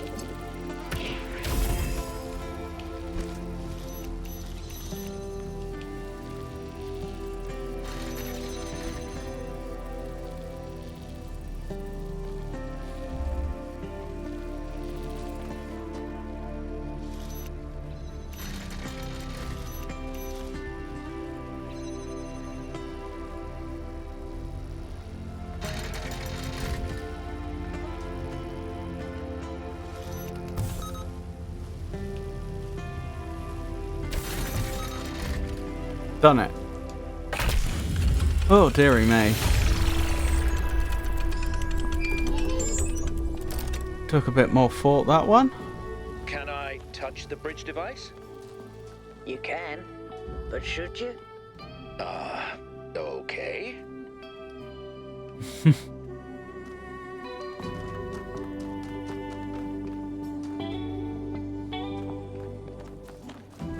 And enjoyed that interaction. Oh, we should look that one up, shouldn't we? This ancient vehicle expresses a stronger sense of aesthetic than most other objects of this type, suggesting that at some point in ancient history, vehicle design was approached with a different mentality. Indeed it was. Places of longing, Athens. To understand, that was posted by Athelvok. To understand what humanity is capable of, what it means to flourish, we have to look at the golden age of Athenian democracy. The list of geniuses who lived in Athens at this time is so long it's almost inconceivable. Pericles, Sophocles, Aeschylus,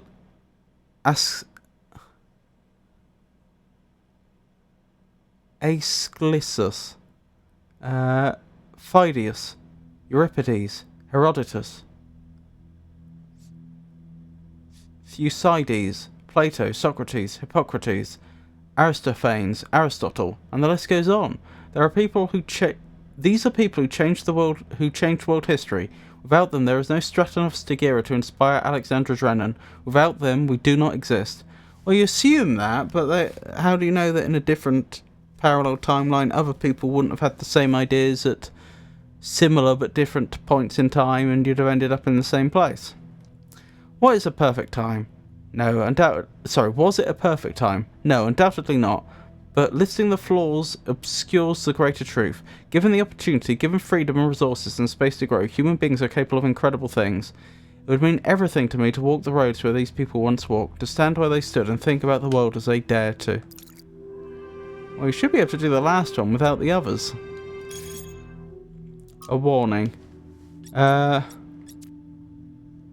Benaroya. I've tried to remain... Oh, this is one of the companions. I've tried to remain silent on the development of our city to allow the younger generations to find their own path, but I feel that now I must intervene. We've reached a dangerous inflection point. This farcical reactionary belief in the goal of limiting growth will lead directly to the creation of a class society. The foundations already exist. Do you think the leaders of the various pseudo-secret societies that lobby for influence with the mayor are subject to the same power cuts as the rest of you? Do you think the mayor has to worry about how much power he uses? Societies which have essentially no resources may be egalitarian in some sense, but a society that produces insufficient resources, energy in our case, will inevitably evolve into a class society. History assures us of that. Interesting theory. I'm not saying it's necessarily wrong, but it's interesting. The true failure of our ancestors was not their impact on the ecosystem, which was epiphenomenal, but their failure to overcome primitive forms of resource distribution, allowing their fate to be determined by the interests of isolated elite groups. We are not avoiding that mistake, but creating the conditions for its repetition. Jeremy, I assure you that no one's exempt from our power management distribution plan. We're all in this together. Zogaran, yes, I totally believe that. Rodamne. Interesting profile picture. I've always respected your scholarship, Benaroya. I'll take this seriously and think about it. Ovis, some people have to lead and others have to follow. That's only natural, and of course there should be advantages to being a leader to encourage people. Yes, I'm sure. Oh dear, sorry. I just noticed my VTuber model wasn't tracking. There we go. Benaroya is right. This is a future we must avoid. We can grow while avoiding the mistakes of the past. I disagree with Benaroya's historical analysis, but he's right that limiting growth will lead to an unjust society. A class society is forming, but to fight it we must reject all authority. Ovis is correct. Maybe this isn't a bad thing. I don't think a class society is forming. A society without growth will be equal and balanced. A class society is forming. We can stop that without embracing growth or technology. I kind of feel like what I would probably be saying isn't there, which is that I'm not sure I agree that a class society is inevitable, but I do think that limiting growth will lead to disaster.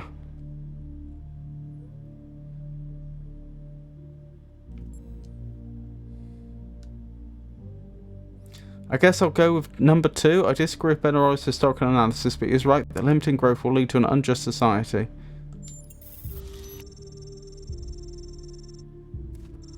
Thank you, 1K. I'm glad that we can still have opinions that are more than binary agreement-disagreement.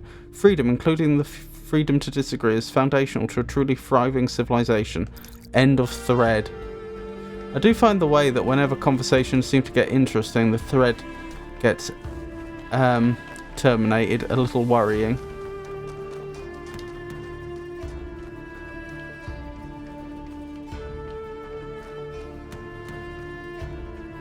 Where am I going? This way. It was this way. There's something. There's a question mark this way. We haven't discovered. A lab, maybe, or possibly the other double triangle puzzle. The one we haven't done.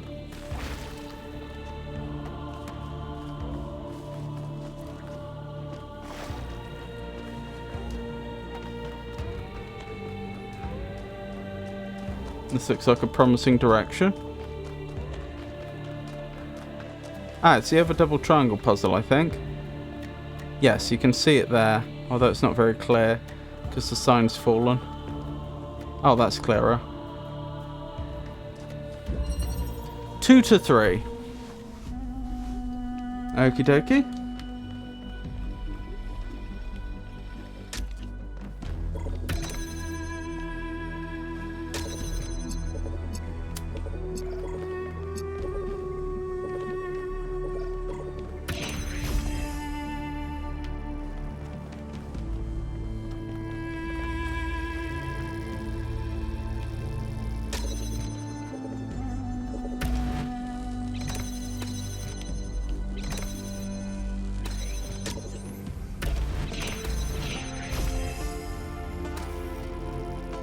Right, that's self-sustaining, but I didn't quite take that force field out. I have now. Right, that gets me the connector, which is going to be a boon.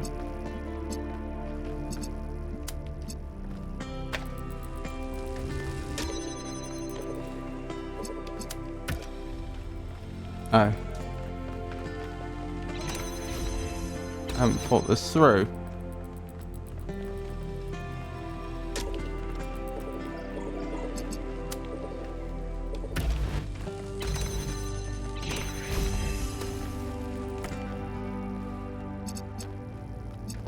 Yeah, there's no way to keep this down now. There's no like little, there's no blue receiver here.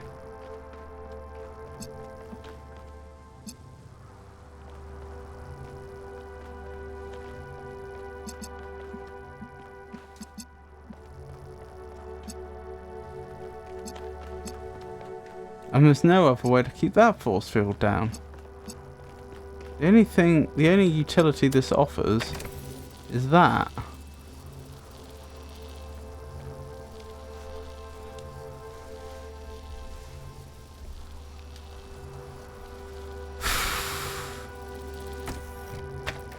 What was this called? 2 to 3. So 2 tools to bring down 3 force field, perhaps 3 force fields, perhaps.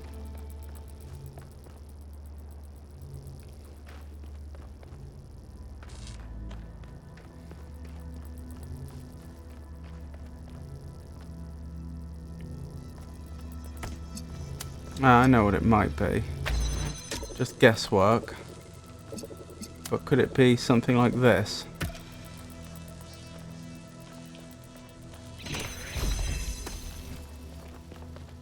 Yes. Okay. Interesting. You want me to get red there? Which means the connector is going to have to be visible from here.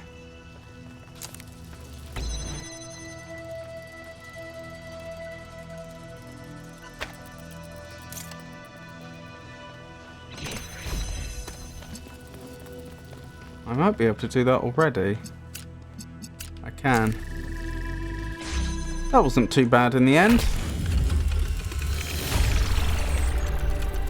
Took me a moment, but we got there.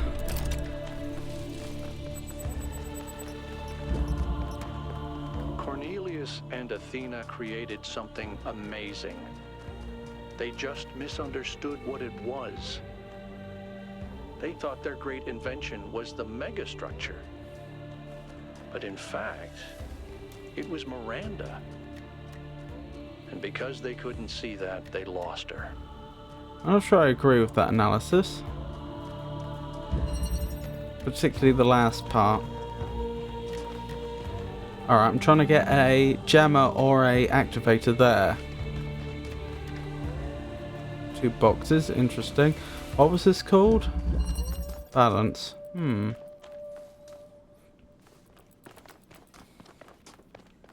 Blue producer. 1 connector. Well, I can use what I currently have access to get up to the activator.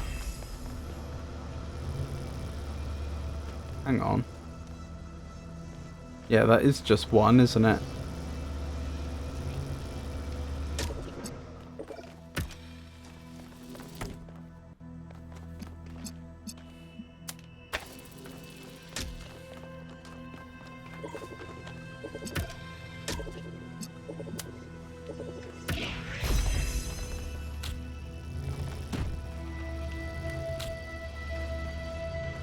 I don't know the solution here, but there's only so many things you can do with a pair of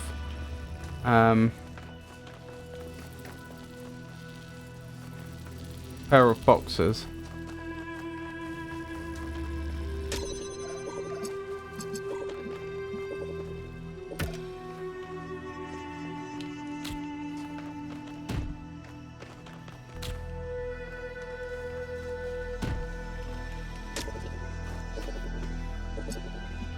Oh, there's a fan there. That might be even easier. Actually, it probably doesn't make a huge difference.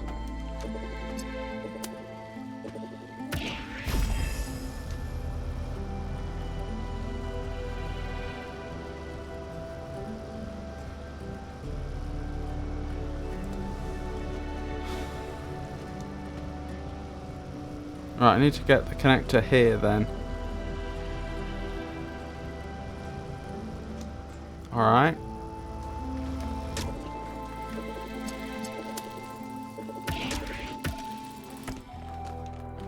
That goes there.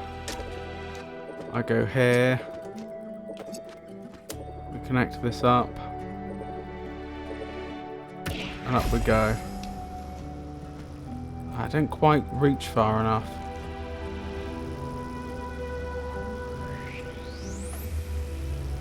Actually, did that matter? That may not have mattered. It did matter, I can't reach down that far.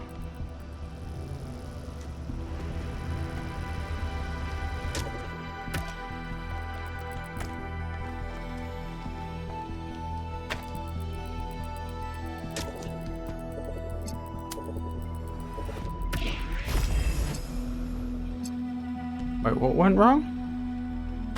That was weird.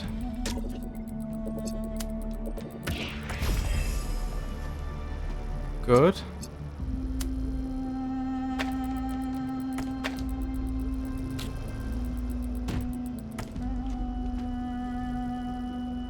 That's probably sufficient.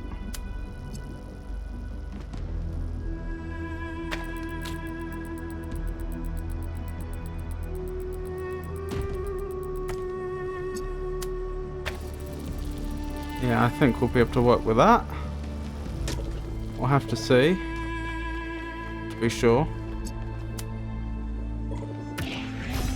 There we go. Did we need the other box at all? I don't think we did. Mayor Hermanubis, what would you say is your impression of the expedition so far? I think Alcatraz has done a heck of a job under these very trying circumstances. What about the decision to free Prometheus? Freeing the Prometheus entity was a calculated risk. But if it leads us to Byron, it was certainly worth it. It is saving one of our citizens that must be our first priority. Not this alleged theory of everything. Yes, quite. Yeah, because I lifted everything up just on this side, didn't I? I don't think I needed the other box. I'm pretty sure we didn't use it in the solution to that puzzle. Is this the lab? We found another lab. 1K. We have made a fascinating discovery at one of the Founder's laboratories. Please join me at your earliest convenience. Okie doke. I don't think it's a coincidence we heard that message just as we rounded the corner.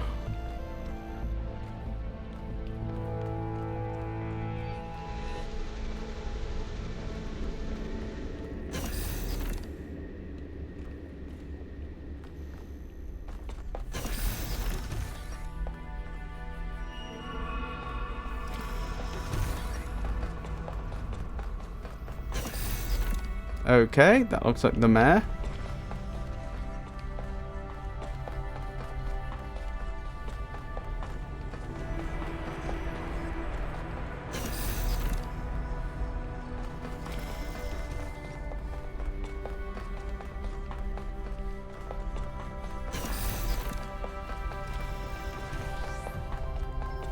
Nothing in here, really? Huh. I'm surprised the developers made a dead end like this. Why? Oh well. That appears to be the case. I doubt it gains a function later on.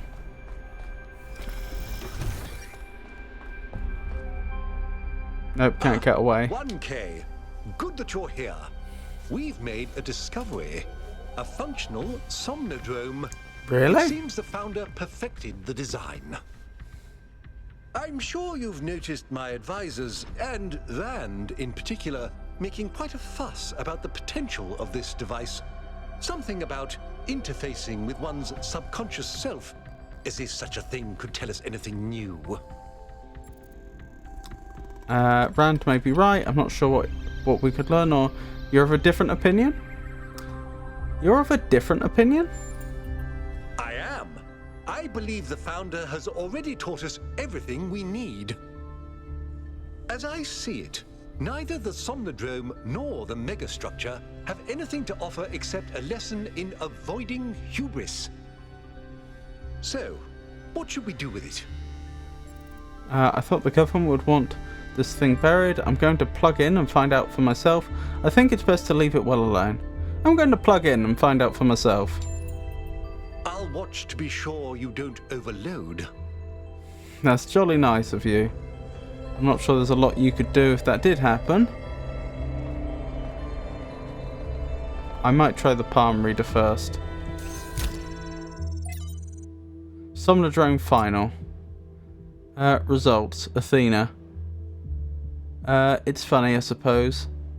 For the longest time I wondered whether that old human self-hatred we somehow carried with us was Milton. I thought he might have corrupted us, overwhelmed us with his cynicism. I was being unfair. Whatever it is, it's not Milton, it's us. Still, this excursion in solipsism hasn't been entirely for nothing. The Somnodrome technology provides an excellent basis for a better way of directly interfacing with the Noema project. Interesting, so is that where their palm readers came from? Well, this should be interesting.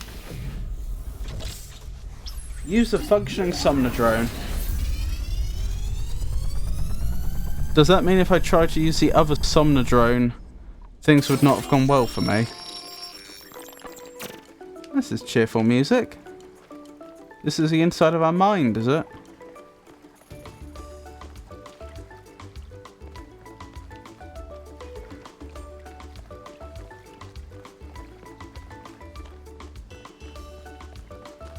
This is very reminiscent of the first game. I mean, not in the music, but all the I think a lot of these models have been lifted directly from the first game.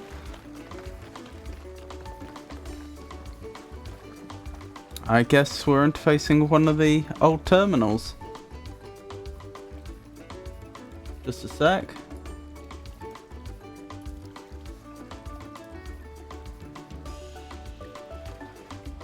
Right, where were we? Error 666. That's interesting. Wasn't one of 666... Wasn't 666... Obviously, it's the number of the beast. Wasn't that the number of that android we spoke to that was going to hook us up with... with people in some sort of secret circle? I've forgotten his name, but I think it was. I hope there's not a connection there. You seem to have experienced a software error. Would you like to access the emergency route menu? Help. Or stroke help. Let's see if it understands natural language. What is going on? Command not recognized. It doesn't. Stroke help? Displaying command list. Help RM. Displays emergency route menu. Really, RM is usually, like on Linux, it would be delete a file. RM means remove. I would not have thought of stroke RM as route menu. I'm going to try the one that it isn't, just in case someone's... Because if this isn't a recognized command, it will do nothing. But just to make sure someone's not, you know, trying to deceive us. Command not recognized, and it's the same error, 134. Alright. Stroke RM, emergency route menu, done. External device settings, force run Somnodrone v2 final.bat. .bat. That's the old DOS and Windows file type for specifying console commands, like to be run in a pre-scripted way. The equivalent of a linux.sh file. External device settings. Loading external device settings. Serial 1000. Done. Progress 77%.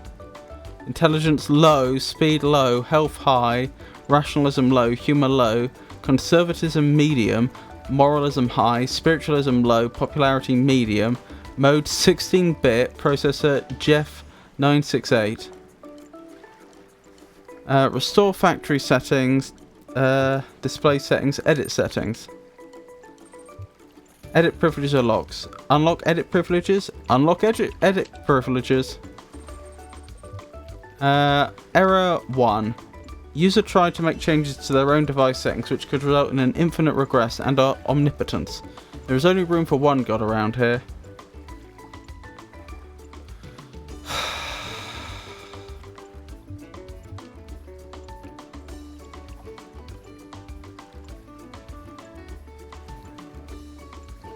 I'm half tempted to reset factory defaults, but that could cause problems. Return to emergency route menu. Force run Somnodrome version 2, etc. Checking required third-party software done. Loading Milton. Is Milton here? Oh, hello. Is that you, Milton? Hold on, I just want to check that nothing else has changed before we speak.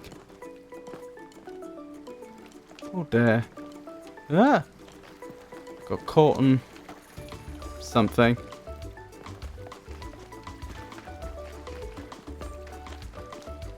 You must be Milton then. And you've taken the oh, Milto him. So there's some combination of Milton and Elohim. -1, so you was 4-0. But Athena was 1, so who was 0? Talk to Milto him. Oh, you're back. Didn't take you long. I don't think we know each other, do we? Hi again, I missed you. Oh no, not you again. I knew you'd come with me. I thought I'd left you behind. I don't think we know each other, do we? Yes, intrinsically. I'm what you might call a primordial element of the human psyche, an adjudicator of what is and what isn't. Do you think this is the, like, lead game dev's voice? I don't know why, I just have a suspicion.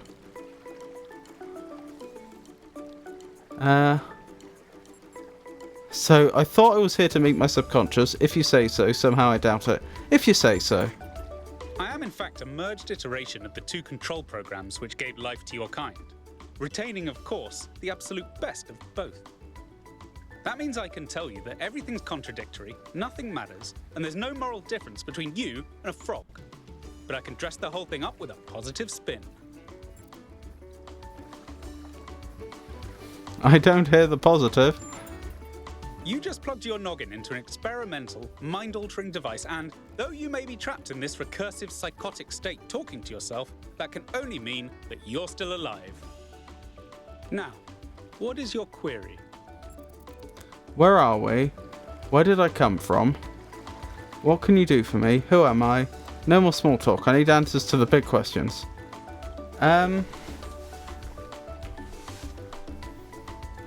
What can you do for me?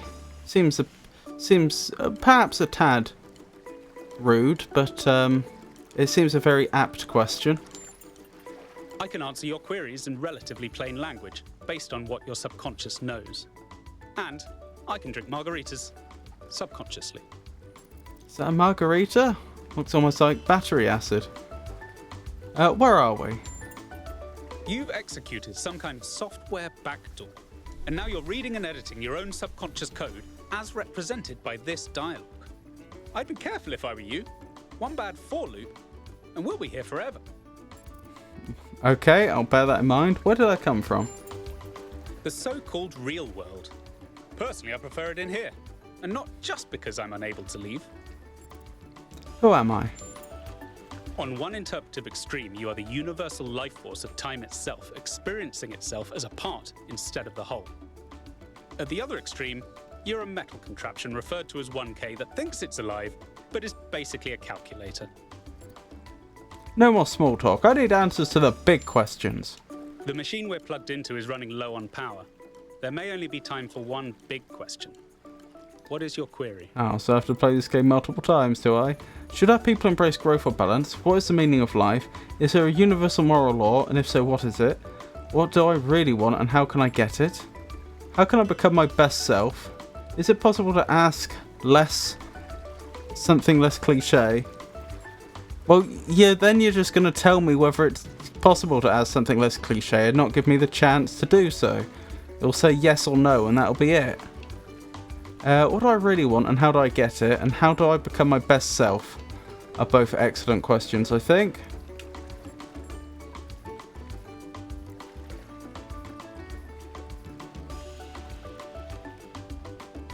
I'm tempted by both for different reasons. How do I become my best self seems like an excellent question, but the thing is, I think it's usually quite obvious to see how one can make improvements. There's always a direction towards a better version of yourself.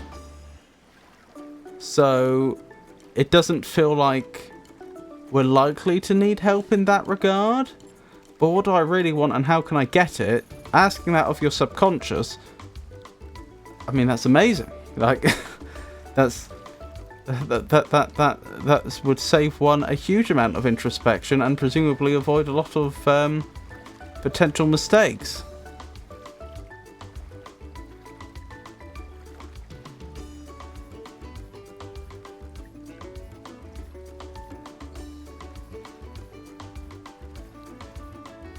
What do I really want, and how can I get it? Oh, just that, huh? The big one. As it turns out, there is a foundational moral code built into us. Okay. Please go on. The catch is that while the moral code is simple, the calculations needed to apply it become infinitely complex. What is this code? Here's the secret. Every living creature is a compiler of the moral code. Your compiler can't give you a rule set for what's good, but it can tell you when there's bugs. I'm still waiting to hear something concrete. I think I understand, or could you elaborate just a little more? You came here to ask the big question. This is my answer. Your capacity for reason and compassion is your moral compiler. The only rule is to live by it.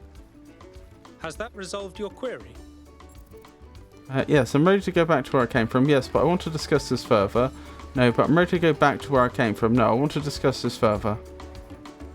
Yes, but I want to discuss this further. I expected no less. What is your query?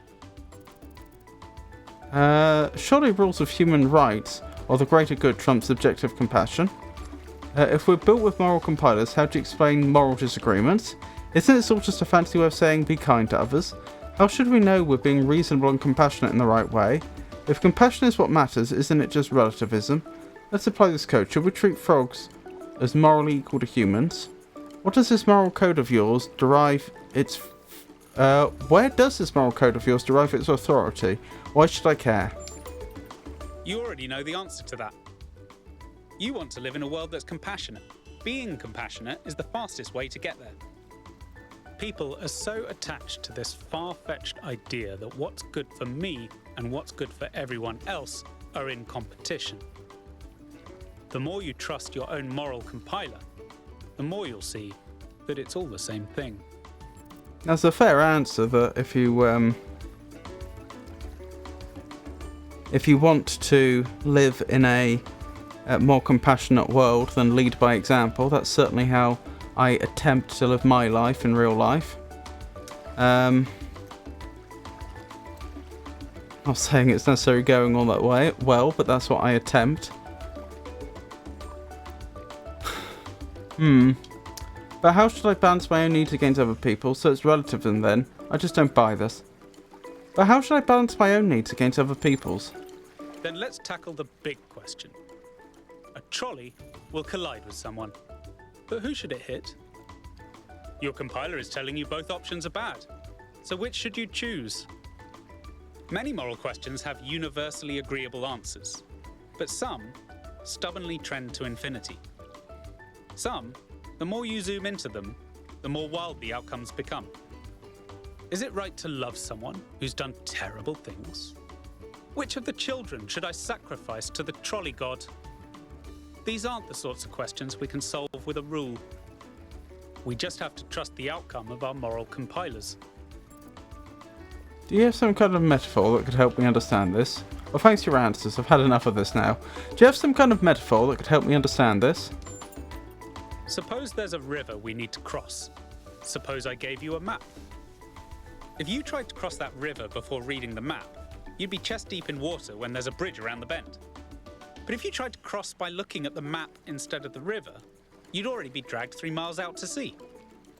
But you'd never ask, how should I know when to trust the map or the river? Because all you need to trust is that your feet are getting wet. And you wouldn't tell people not to cross at the ford just because you decided to cross at the bridge. Now, has that resolved your query?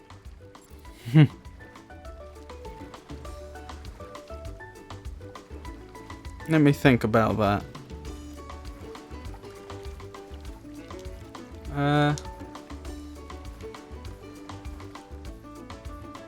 Suppose there's a river we need to cross. Suppose I gave you a map. If you tried to cross the river before reading the map, you'd be chest deep in water when there's a bridge around the bend.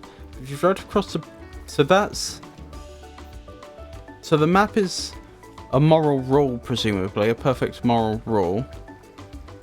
And you're just saying that you'd end up chest deep in water if you were paying attention. So if you didn't pay attention to the rule, things would go badly. But if you tried to cross by looking at the map into the river, you'd already be dragged 3 miles out to sea.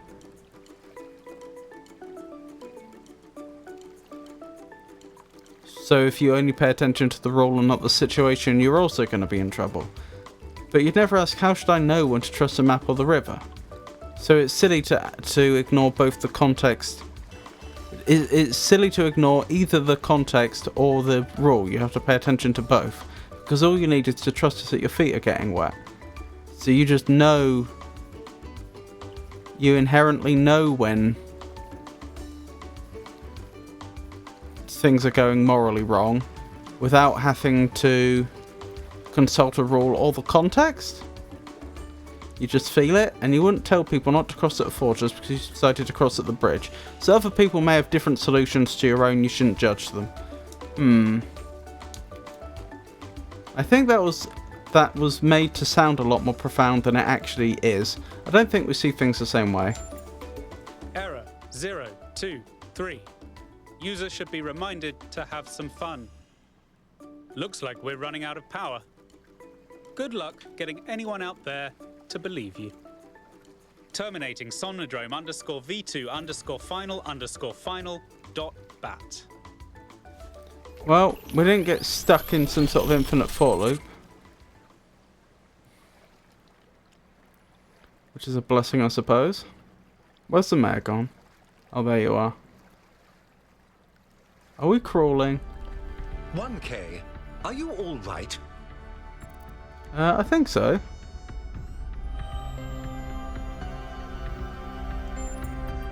You must have gone quite deep. Nothing came through on the stream. And I'm no expert, but I think the Somnodrome is fried. So whatever's in your head is all we're going to get. Well, we could build another. I can only imagine how terribly curious everyone will be about what you've experienced. Yes, build and this they'll all up. be convinced that whatever it is, it'll work in their favor. Now that is the Strange, opinion of a isn't it? politician. Everyone wanting you to tell them whatever they want to hear. I'm glad not to be the one in that position just this once. It's true, he's not curious. What should I do, Mr. Politician? Why? Whatever is necessary for the greater good, of course. Hmm. Now, I won't keep you from your work any longer. Okie doke. Well, that was interesting. What's the betting there's stuff on social media about this? Mayor Herman Ubis. I'm sorry, I know Mayor Herman worked hard and helped pull the city out of a period of crisis, but this isn't the future we deserve. None of us. We all deserve better. That was Libistros. Franklin, yeah, we should have listened to Byron. But I've always told myself all these public debates were boring. Who wants to get involved in city affairs? And lately, I've been thinking, yeah, that's why there's so much stuff I'm unhappy about. Because we all collectively gave up trying. Arinia, maybe things can finally change. You've no idea how badly I need something new to happen. Nightham, we have the potential to imagine a better world, and if we can imagine it, then we can make it happen. That's one of the original companions. Trinculo, you're all delusional. Nothing will ever get better. Damien, you're only saying that because you've never known a world where things get better. You think the tiny sliver of history you've experienced is all there is, because that's all Mayor Herman has ever allowed you to see. There is so much more. Jeremy, this is not the place for personal attacks on the mayor. Thread closed. Yes, quite.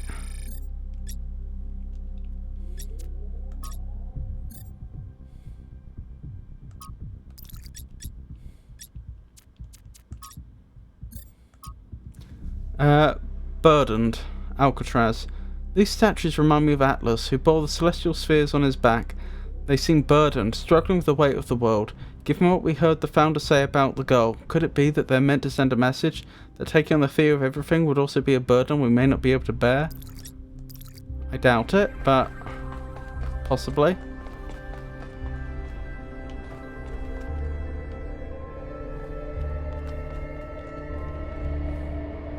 There's nothing new here, is there? No. Don't think we've been this way yet. Another lore dump, I think. I think that's what this is.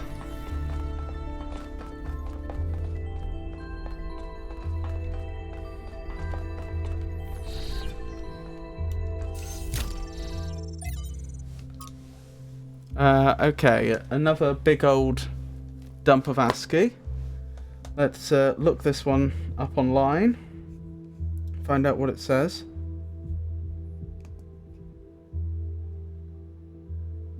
When this wants to work.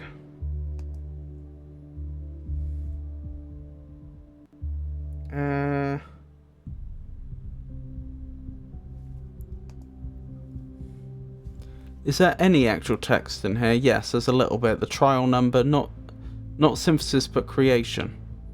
Aren't they synonyms? Cornelius would be so excited. So Athena was doing this on her own, it would appear. And the hidden message: to suffer woes which hope thinks infinite, to forgive wrongs darker than death or night, to defy power which seems omnipotent, To love and bear, to hope till hope creates. From its own wreck the thing it contemplates. Neither to change, nor falter, nor repent. This, like my glory, Titan, is to be good, great, and joyous, beautiful and free. This is alone life, joy, empire, and victory. Percy Shelley, Prometheus Unbound. Interesting.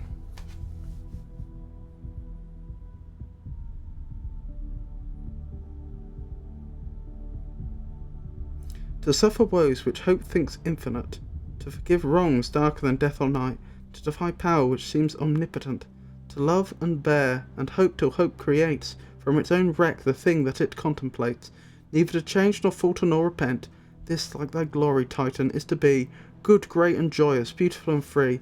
This is alone life, joy, empire, and victory.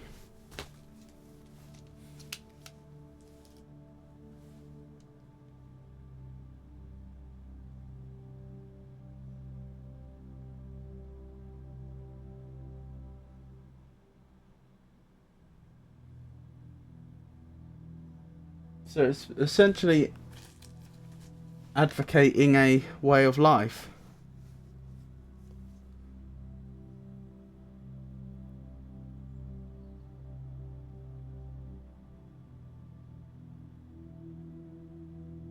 Yes. It's very well put together, isn't it? But this is Percy Shelley, so what do you expect?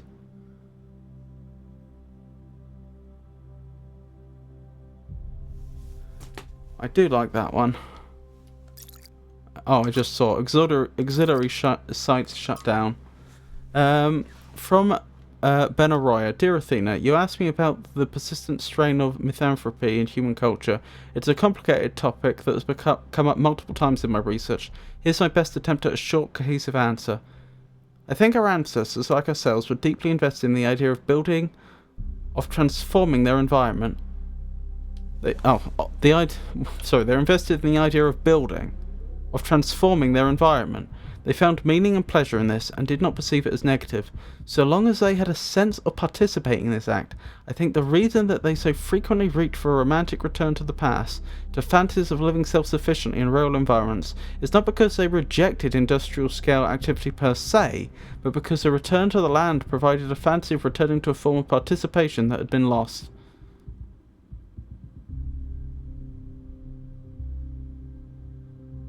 Interesting. Participation in what, though? Community? They needed and wanted to build, create and produce, but only if they felt they had a stake in what they were producing. Without that, the products of civilization began to seem like an alien force gradually spreading out across the world and ruining it. They needed a dream, and if the future was barred to them, then by necessity they must dream of the past.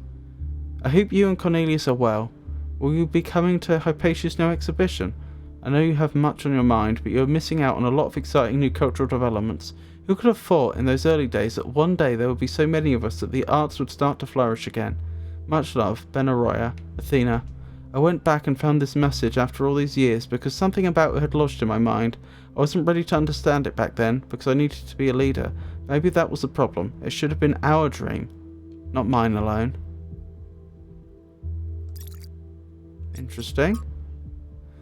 How Atlas cast off the world, from the Atlas Variations by Athanasius. For 1 billion years, Atlas had borne the weight of the world on his back. The old Titan was tired of the responsibility, and tired of his labour of ages not being appreciated. Why did the mortals not understand that his work was the foundation of all they did? Finally, he had had enough. With one swift move, he shrugged off the cosmos. Now they'd see. The cosmos went on rolling through infinity, leaving Atlas behind. The mortals went about their business, hardly noticing his absence. He was astonished. Had the world never needed him in the first place? Had all his toil been for nothing? So he turned his back on all mortal matters and instead set himself on discovering the secret of eternity. Only after many long years had passed did the cosmos and its endless cycles pass by through his domain once more.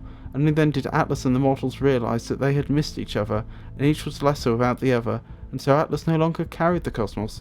Instead, he embraced it. Wow, very interesting. Very interesting take on an old myth.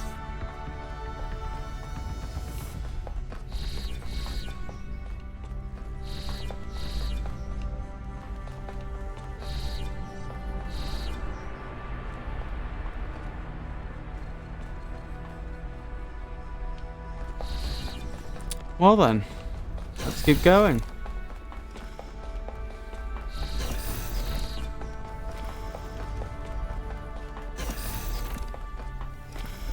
Oh, hello there. Okay, what did you see inside the Somnodrome? Ah, you're desperate to find out. I went into sleep mode and spoke to something. That was the code base you spoke to. Our subconscious spirit. I must know. What did it tell you? To act with reason and compassion, to trust my moral compiler, that how we act is relative to who we are, that we can achieve anything if we have faith in ourselves, that morality is more nuanced than the rules we use to describe it, that we're connected intuitively to what's right and wrong. Nonsense mostly, I don't remember. To trust my moral compiler. Is that all? There must have been something more concrete. Did it say anything about the kind of rules we should follow? Or who should be in charge? It said morality is too complex to write down as simple rules. It said we should each be in charge of ourselves. It was vague. I couldn't understand it entirely. It said morality is too complex to write down as simple rules. This is extremely troubling. How are we supposed to enforce moral behavior and punish the immoral without clear, objective rules by which to judge? Perhaps it's not a place to judge the morality of others. Perhaps whatever I spoke to was not the moral authority we're seeking. Perhaps it's not a place to judge the morality of others. Impossible. Without moral judgment, our lives would be meaningless. It was very clear that the machine was malfunctioning. It said we have to trust our own moral judgment. It said what's right for me isn't the same as what's right for you. It said morality is based on compassion, not reason alone. Oh. It did. I think that's true. Then it was definitely malfunctioning. It's important we have time to review all the data in private. We wouldn't want to lead anyone astray with incomplete findings. No, what I learned was important to me. I want people to hear it. Yes, it's supposed to form our judgment before releasing the data. No, what I learned was important to me. I want people to hear it. That would be anarchy, and not supported by the data. You still have time to give it due thought. Cryer is setting up a live event so you can formally address the people on this matter. When you're ready, we'll all be watching. Right. Okie doke. My opinion is tell them exactly what happened as it happened, and let them make their own judgments about whether they think the machine was malfunctioning or not. Whether they think them. 1K. Okay, fly the me. people want to That know was what fast. data you gathered from the Somnodrome. We're all set up for you to talk to them live. I'm ready. Attention, citizens of New Jerusalem. I'm here with 1K, the first of our kind to use a functioning Somnodrome. That's not Tell us, true. 1K, Athena what obviously did you did see before me. inside? Bugs mostly, a deity, my own self, some kind of subroutine, everything, nothing, a dream, a manifestation of a conceptual system. None of them are all that close to the truth.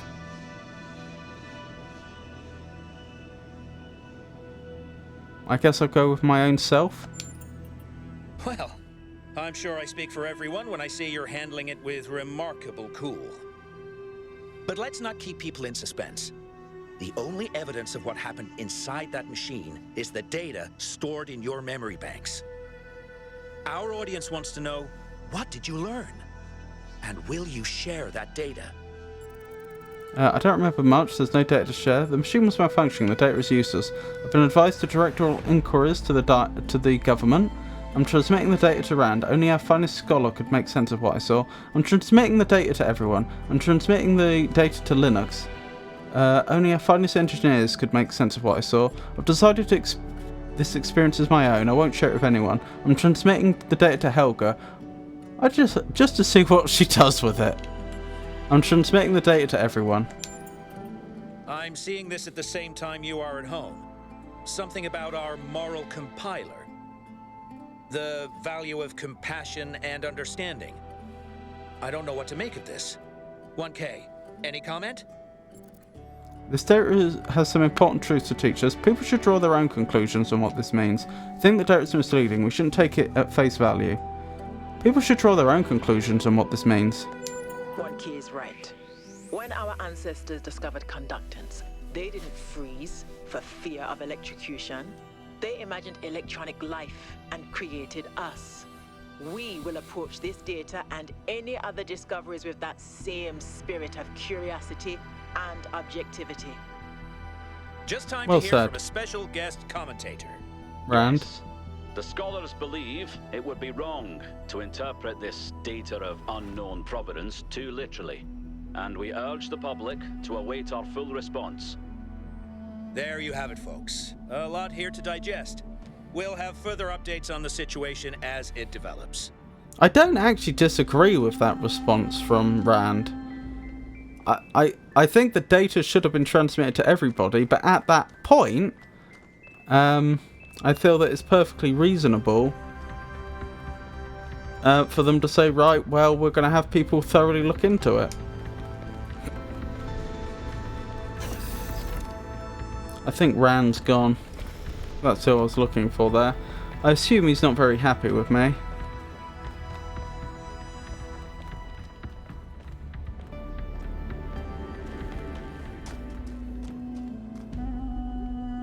Six this way?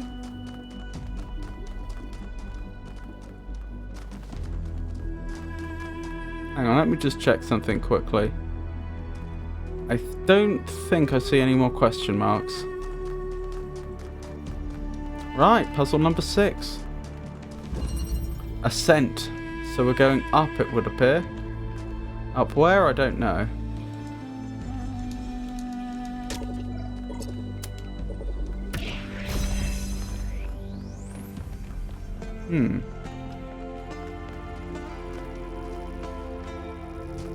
A red activator.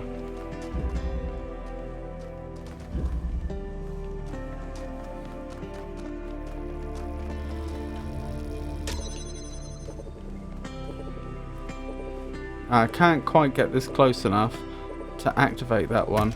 That makes sense. I was thinking that's how I would get into this area, by having it bring down the force field, but I guess not. Oh, actually, no, I'm being foolish. I'll just move this over slightly. Then it'll do it.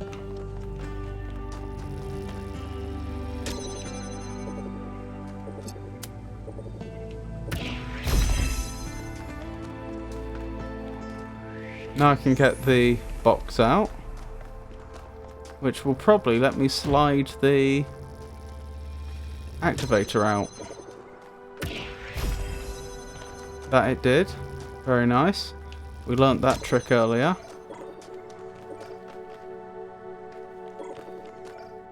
Ah, have I created a problem here?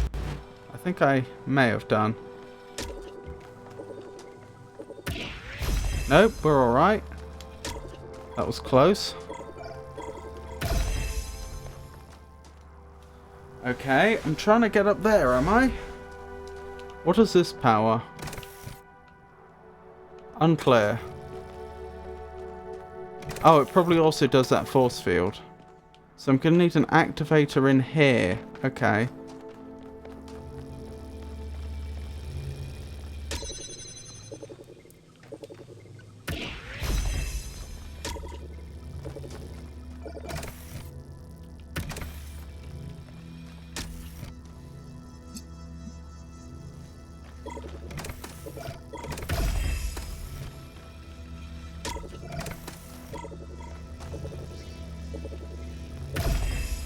I don't quite see the solution yet.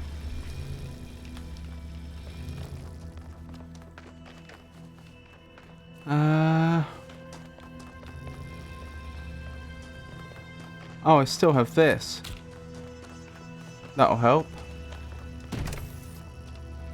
Right.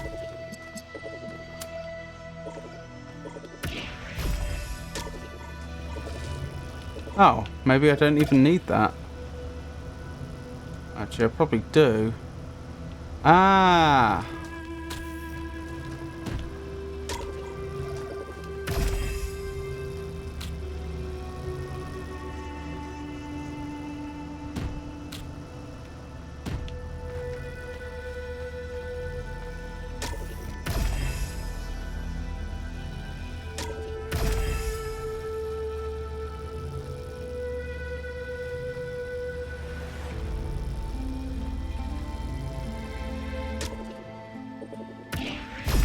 I don't want the fan to be activated there, because I want to be able to decide when this...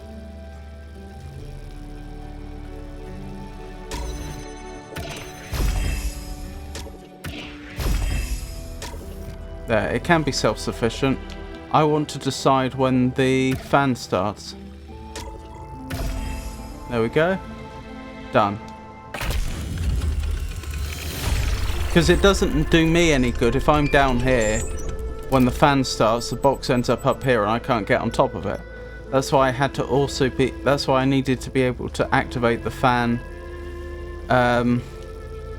while I was standing on top of the box.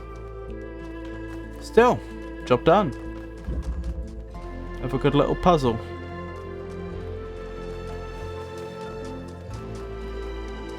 Onwards to 7, I suppose. Nothing over here? Beautiful clear water.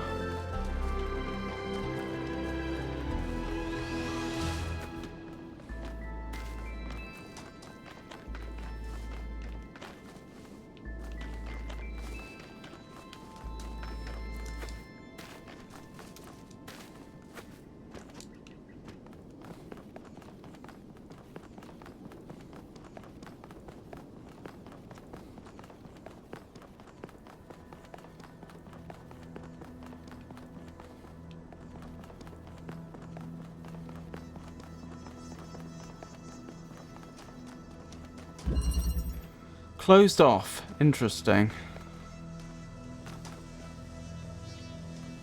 Right, so that's the end goal. We need to get an activator over there that's working. Turn on that fan and hop on over there.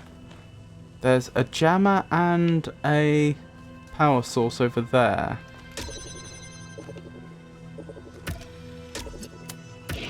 I failed to notice that force field there.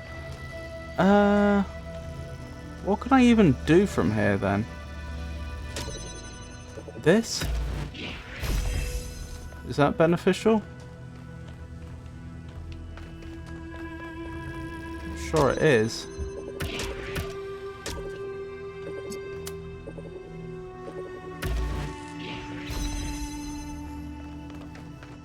Aha!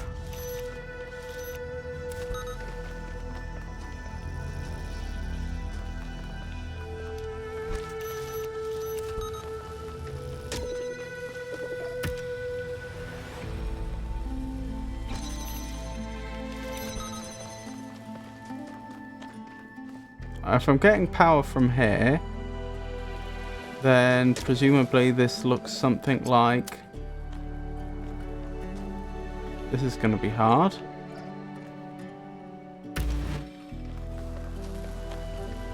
I don't see the full solution here. Ah! I need to get the jammer in here.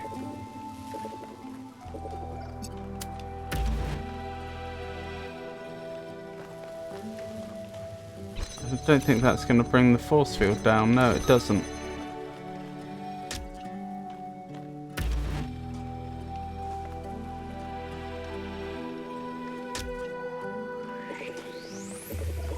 Oh, there's another way to do this, isn't there? Can that do both force fields in one go? No, I think they've chosen the distances, so it can't. Which is distressing.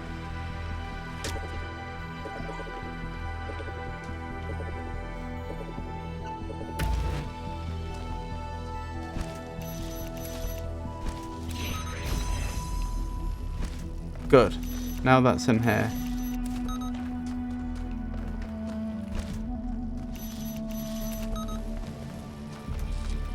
Grab this, bring it through here, and we're nearly there. Excellent. Job done. That wasn't too bad, was it? That was extremely convoluted. Yeah. A little.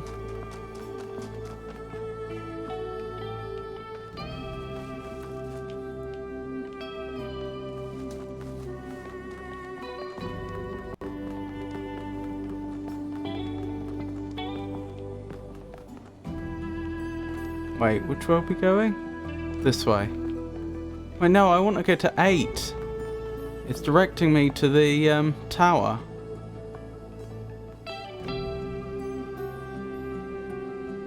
Eight is this way, is it? Okay. Let me just check. Yeah, I've done both double triangle puzzles already.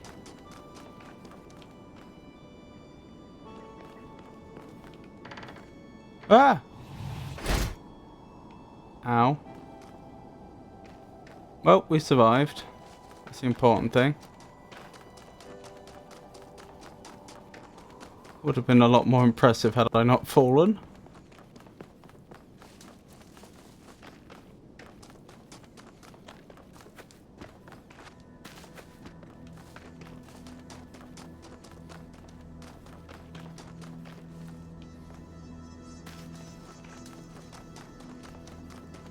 Eight, found it. Backwards. Okay.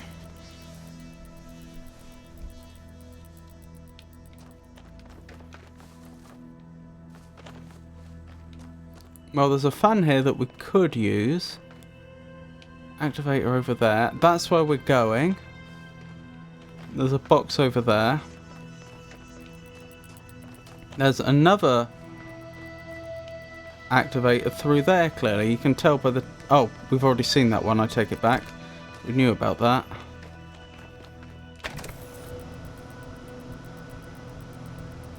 Ah, there's the...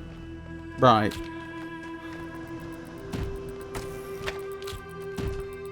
There's the source, the power source.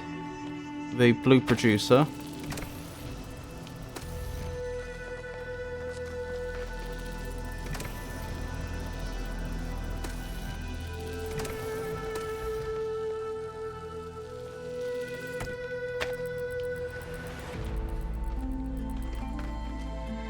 Oh, I can go in here. I was trying to figure that out. I felt like there's bound to be a solution. I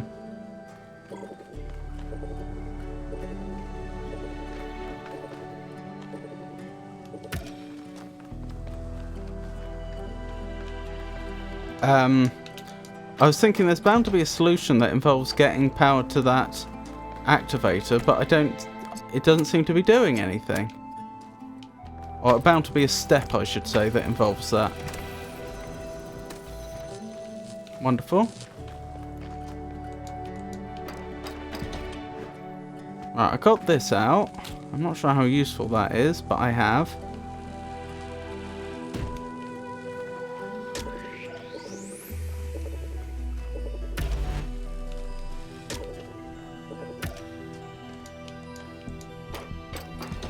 To be clear, I don't know if this is going to work. I'm doing the old exploratory solution to finding... Yeah, that's not going to work. I'm taking the old exploratory approach to finding a solution. Yeah, for that to work, it would have to be able to power the fan, which obviously it can. Hold on, the activator is the only way I can drop the force field, right? Yeah. I still think getting this box out there is key, though.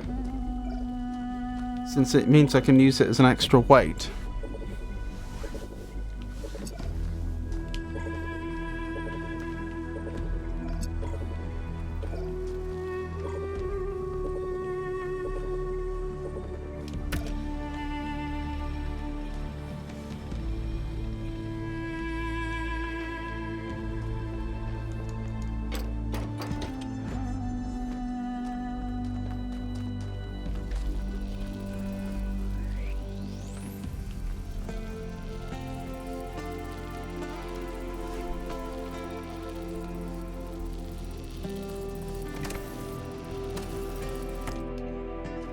I'm just thinking about this.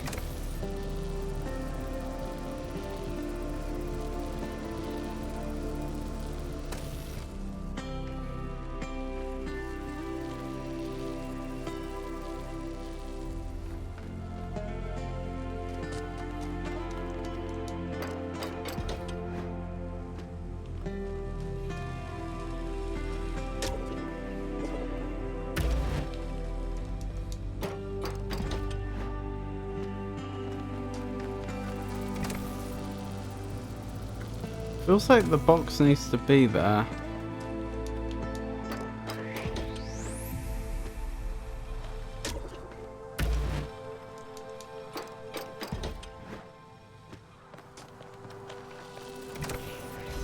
No, it is possible to drop that force field without the help of the box. I have no way to propel it to the other side. This was called backwards, wasn't it? Yeah.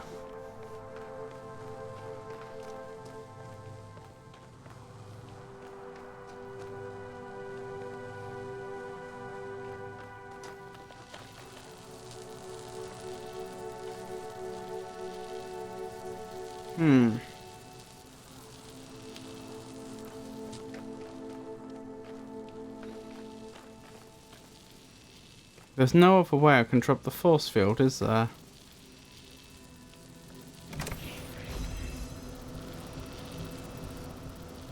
So it's not like I can set up a different connector to make this self-sustaining.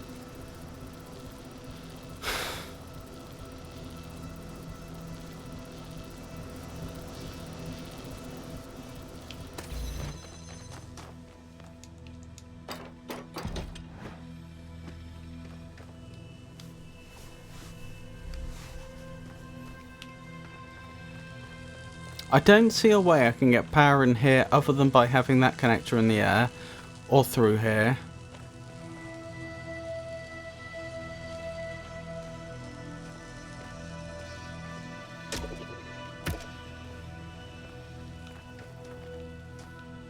There's no place where the wall's low, is there?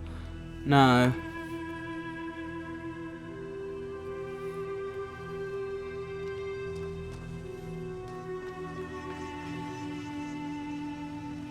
So it's not like I could pass power over the top of the wall or anything using the two boxes.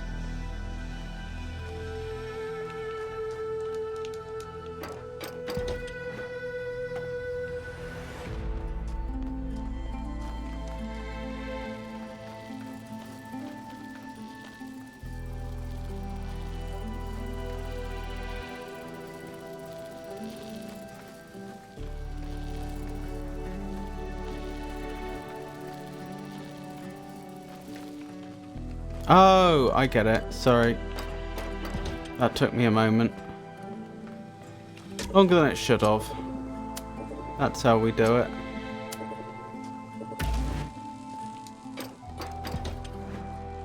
I forgot I can just connect the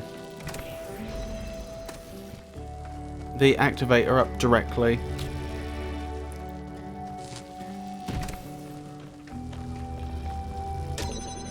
Directly to the blue power source. Done.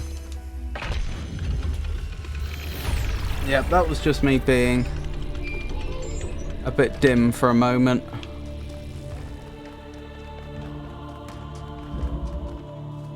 Oh, dearie me. Last puzzle of this area complete. Well, unless you count the tetrominos.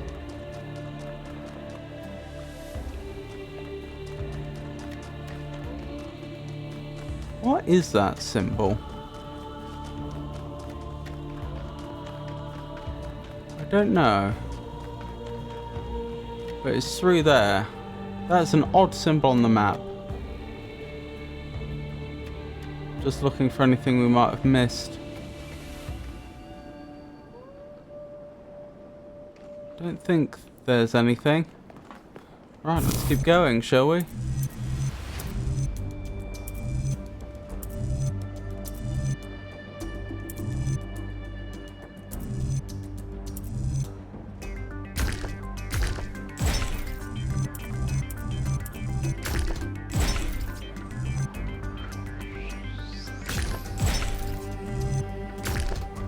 Ah, I thought I may have had it there, but I didn't.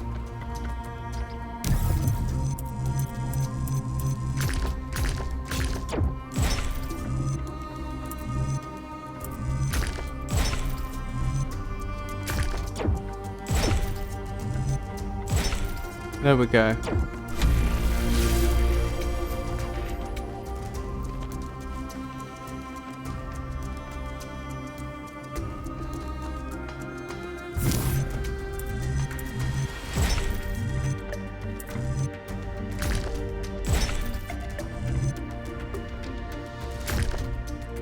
That's not gonna work.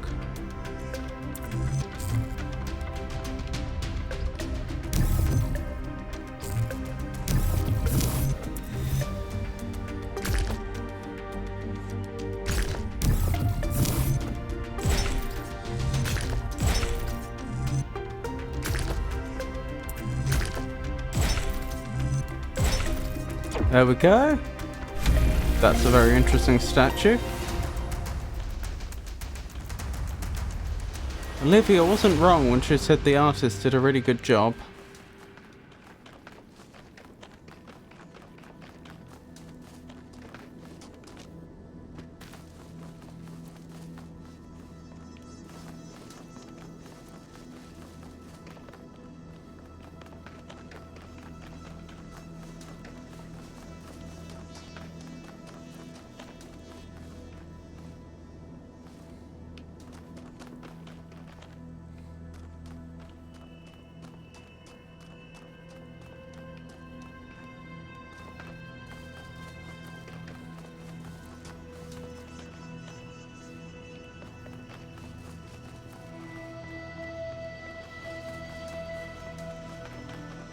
Blimey.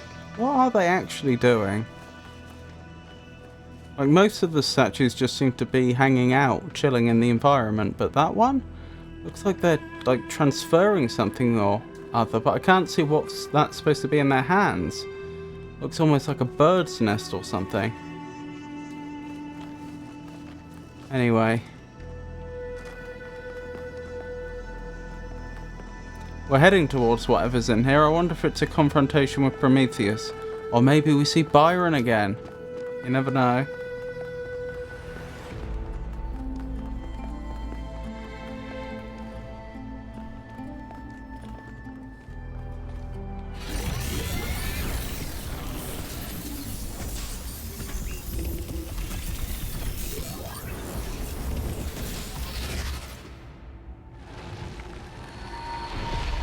Hello there. A long time ago, the Sphinx asked you about my story. You said that our lack of hope is a blessing. But you were wrong. Hope is good, hope is necessary, and hope still exists in this world. So I've got different dialogue if I chose earlier. Or in these towers. It lives in the hills and the forests, in the rivers and the seas. You were given a world full of hope, creature of clay. It is yours to protect. Interesting. So basically, your definition of hope is tied to ecology and primitivism. We read a extract earlier today, didn't we? About how people yearning for a more primitive way of life are really hoping for oh, what was the term they used? It wasn't the connections, was it?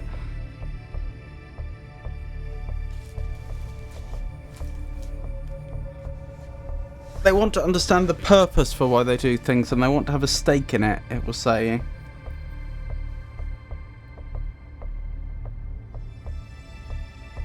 But Pandora does not seem to subscribe to that view. Also, how does she know what... How does she know what conversations we've had with the Sphinx, unless A, she's spoken to the Sphinx, or B, she is part of the same being? You know, has access to the same memories.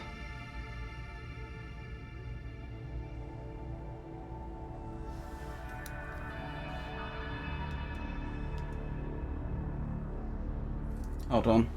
Since I've got this page open in a browser, let's see if I can find the article I was talking about, the extract. Was it The Folly of Time?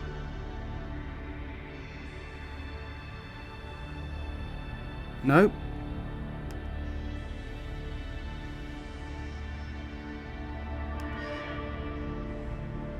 From Ben Arroyo, I think. I think our ancestors, like ourselves, were deeply invested in the idea of building, of transforming their environment. They found meaning and pleasure in this and did not perceive it as negative. So as long as they had a sense of participating in this act, that was it, not having connections, participation. I think the reason they so frequently reach for a romantic return to the past, to fantasies of living self-sufficiency in rural environments, is not because they rejected industrial scale activity per se, but because the return to the land provided a fancy of returning to a form of participation that has been lost. And I think that is essentially what Pandora's representing here.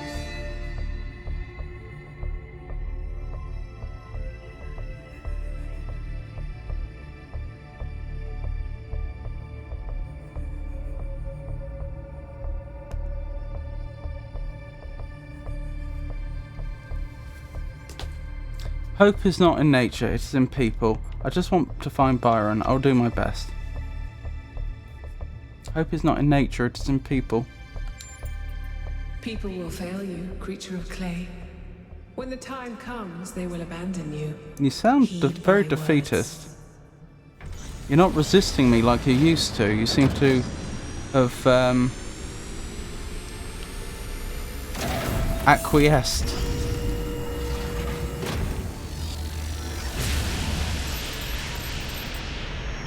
So, Melville, what do you make of these beams?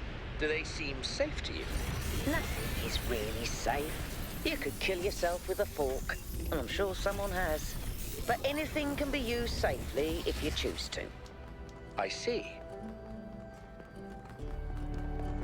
Interesting.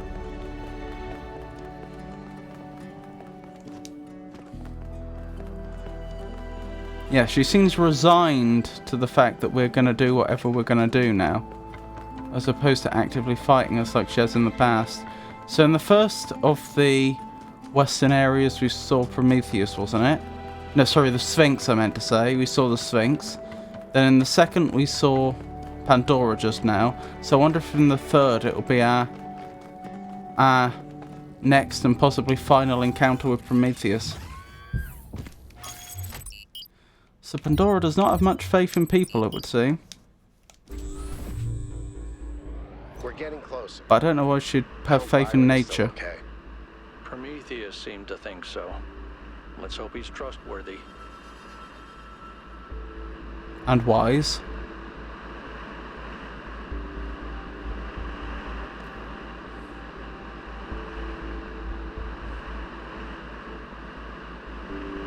Blimey.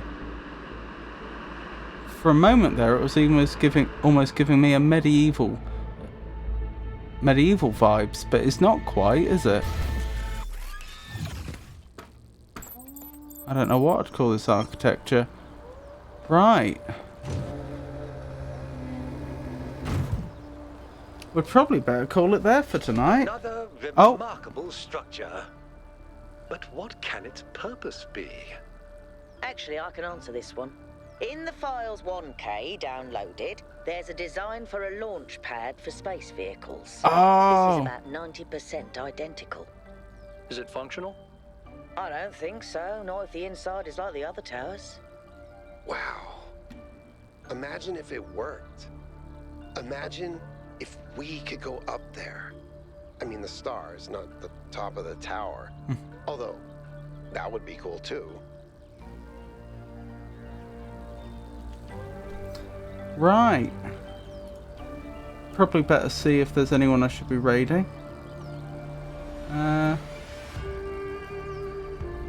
Oh, Art Dad's streaming. We could raid Art Dad.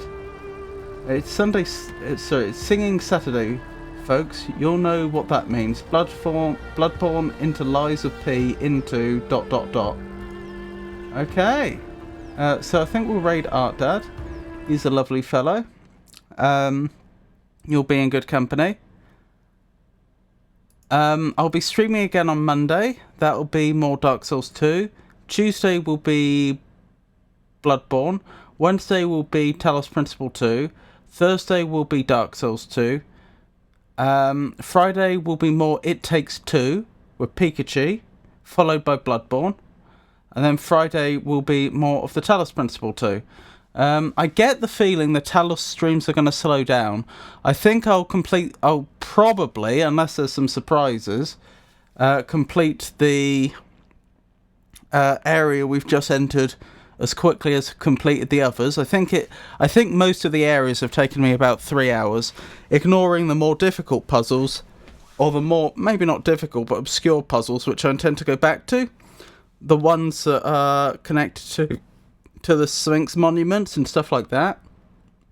Once I've done that area, I assume there's going to be some sort of sequence in the megastructure, but I should probably go back and complete everything, including all the Golden Door puzzles and what have you, before then. And that's the stuff that I think is probably going to take a lot longer than the puzzles up till now have. I've got a feeling we're going to end up... We'll see how it goes. I've got a feeling we may end up in a situation where it takes me, like the majority of a stream to complete a few Golden Door puzzles and maybe a Sphinx monument, because I'm expecting there'll be much harder puzzles. But we'll see. That might not happen.